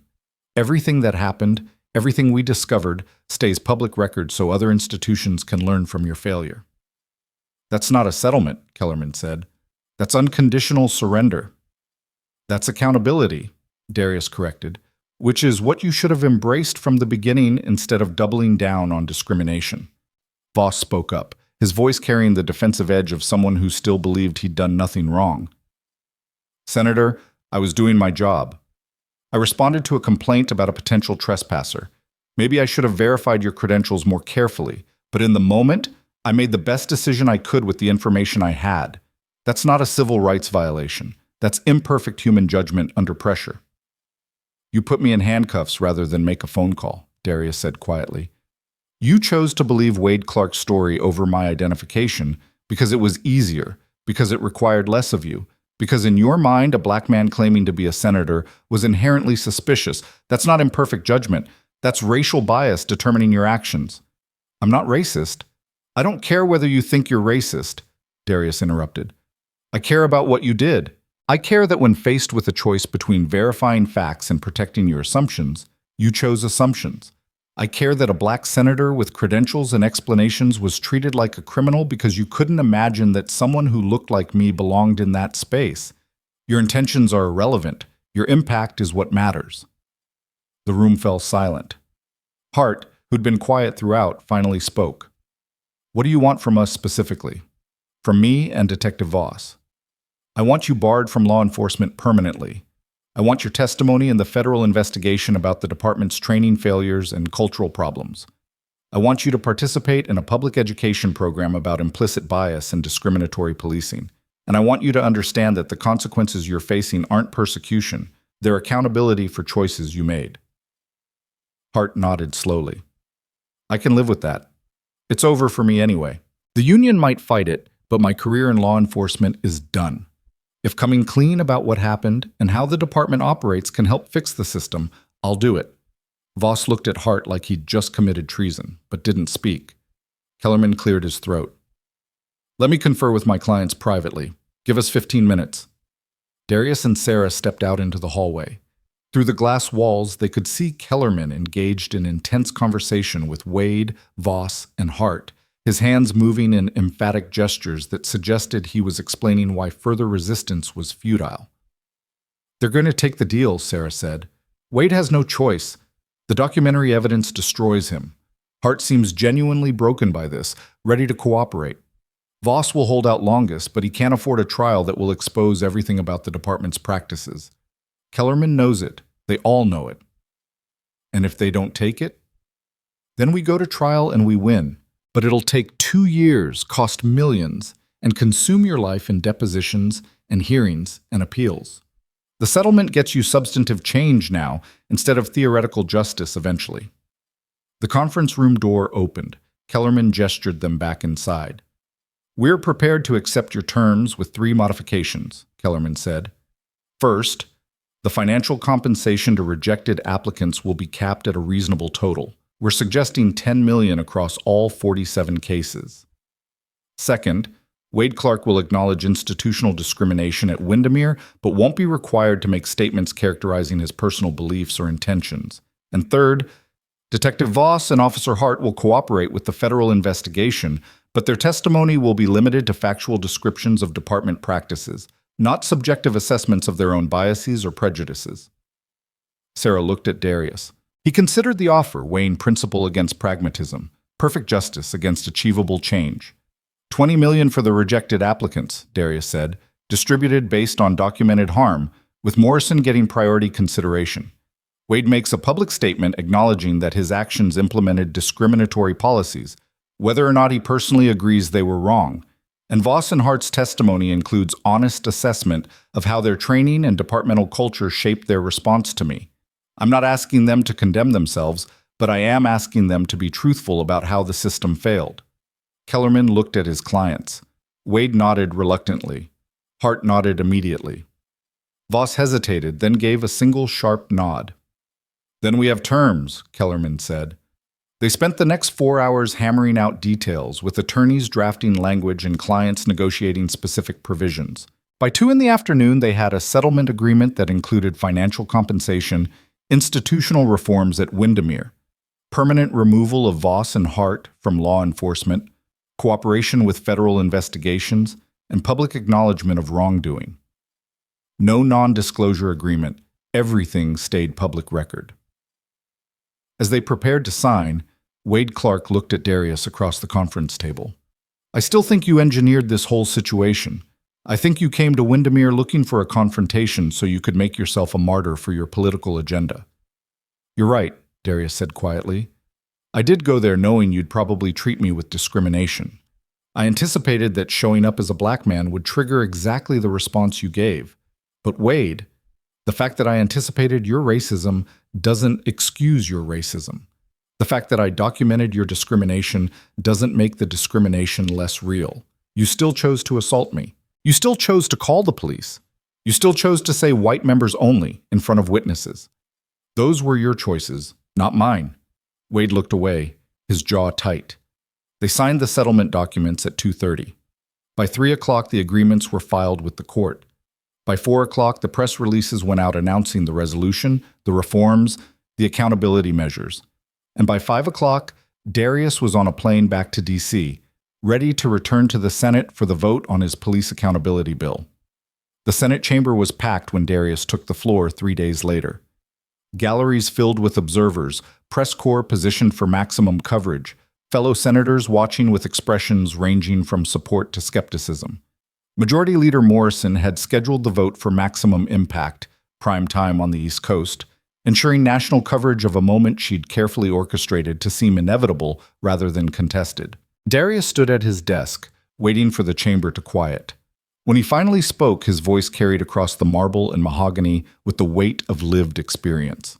"Colleagues, 11 days ago, I was handcuffed in a country club parking lot for the crime of being black in a space that someone decided I didn't belong. I was processed like a criminal despite having committed no crime. I was fingerprinted, photographed, and held in a cell while police officers chose to protect their assumptions rather than verify facts. What happened to me was wrong. It was a violation of my civil rights, my dignity, and my freedom." He paused, letting the words settle. "But I'm not here today to talk about my experience. I'm here to talk about the millions of Americans who've experienced similar violations without the protection of a Senate seat, without the resources to fight back, without the platform to demand accountability. The single mother arrested for questioning why she was being pulled over. The teenager handcuffed for looking suspicious in his own neighborhood. The veteran detained for demanding that officers respect his rights. All of them victims of a system that too often treats people of color as inherently threatening rather than inherently human."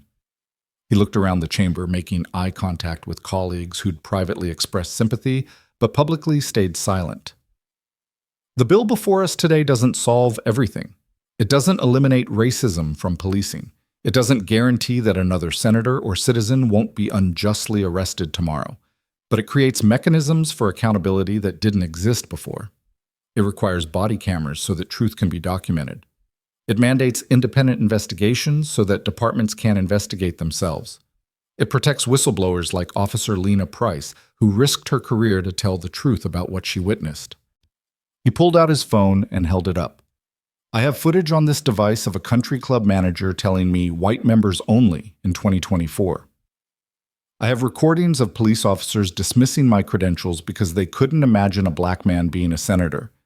This evidence exists because I had the resources and knowledge to document what happened. But most people don't. Most victims of discrimination and unjust policing have only their word against institutional power. This bill shifts that balance, even if only slightly, toward justice." Senator James Callahan, a Republican from Texas who'd built his career on law and order rhetoric, rose to speak in opposition. "With all respect to my colleague from Maryland and the unfortunate experience he endured, this bill amounts to second-guessing police officers who make split-second decisions in dangerous situations. It creates liability where judgment is required. It handcuffs law enforcement, no pun intended, and makes communities less safe by making officers afraid to act." Darius waited until Callahan sat, then responded calmly. "Senator Callahan raises a concern I've heard repeatedly, that accountability somehow prevents effective policing. But I'd ask him and my other colleagues to consider.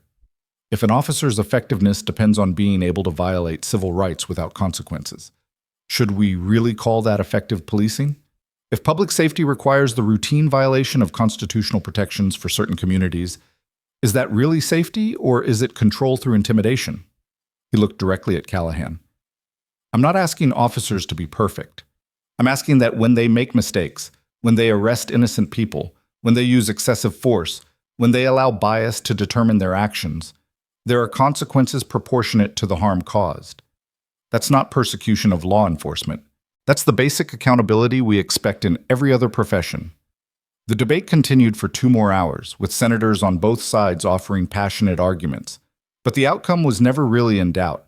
The public pressure from Darius's case, combined with the strategic compromises Morrison had negotiated, had shifted enough votes to ensure passage. When the final vote was called, the bill passed 53 to 47.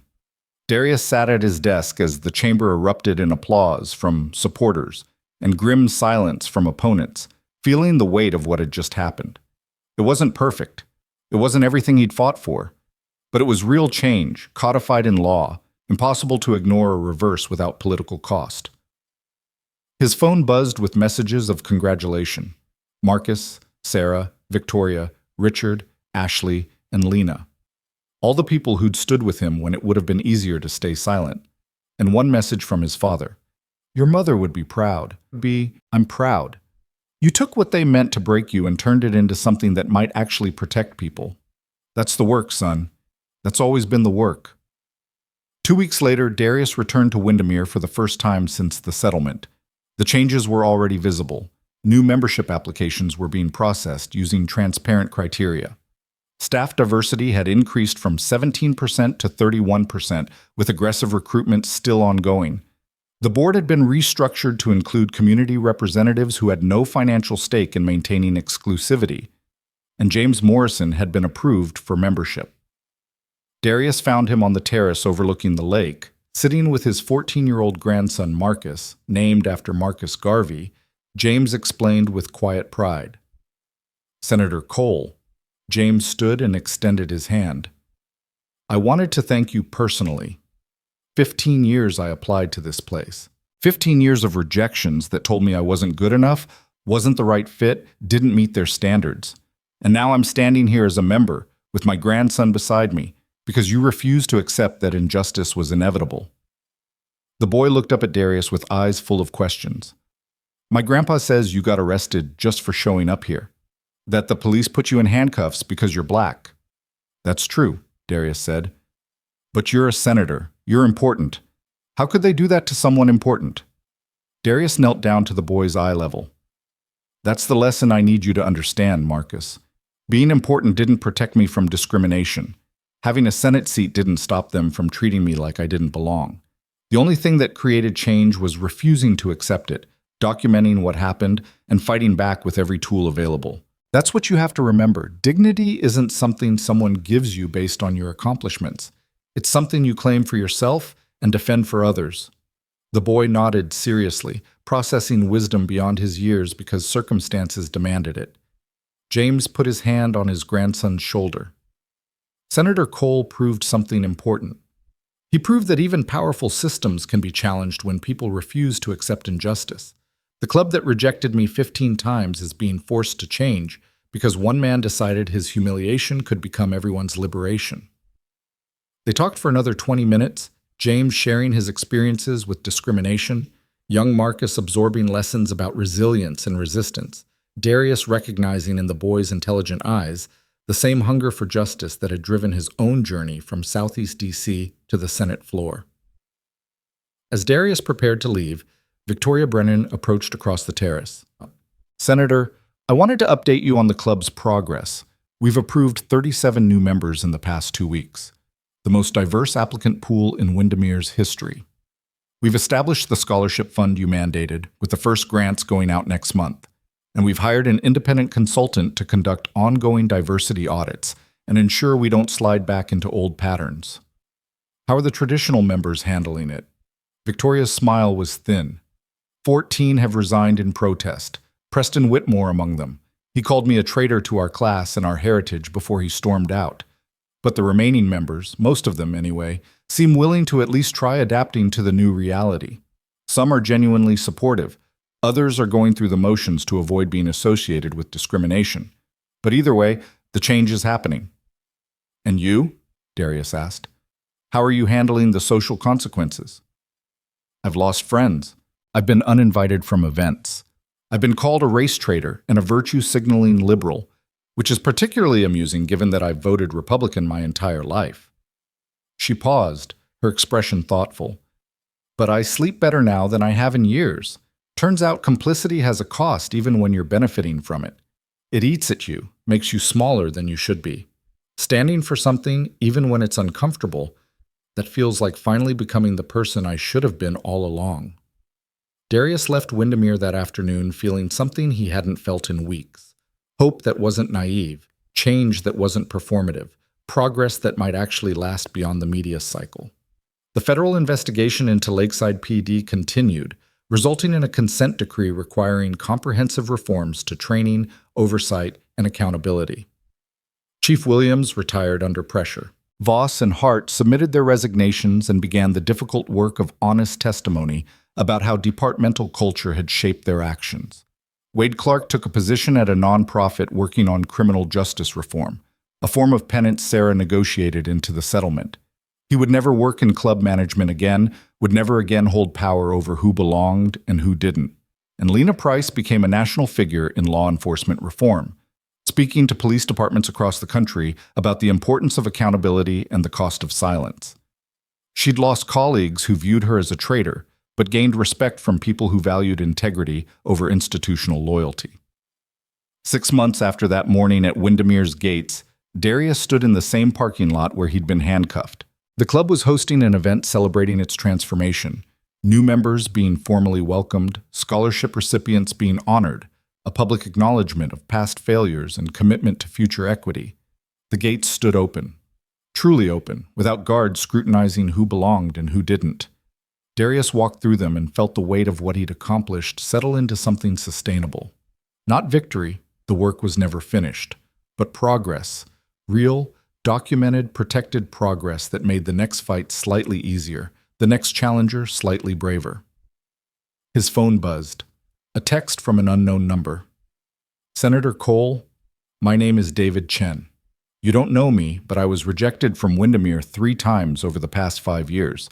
I just received a letter offering me membership and financial compensation for past discrimination. But more than that, I received an apology, an actual acknowledgement that I was wronged. I know you made that happen. I know you turned your own humiliation into something that helped people like me. Thank you for refusing to accept injustice as inevitable. Thank you for proving that accountability is possible. My daughter is 6. Because of what you did, she'll grow up in a world slightly more committed to fairness than the one I inherited. That matters more than you can know. Darius read the message twice, then saved it in a folder he'd created for moments when the fight felt impossible, when progress seemed illusory, when he needed reminding that small victories could accumulate into transformation. He looked out at the lake, at the water reflecting the sky in perfect stillness, at the beauty that had always existed here but which had been hoarded by people who believed some deserved access and others didn't. Now the gates were open. Now the system had consequences.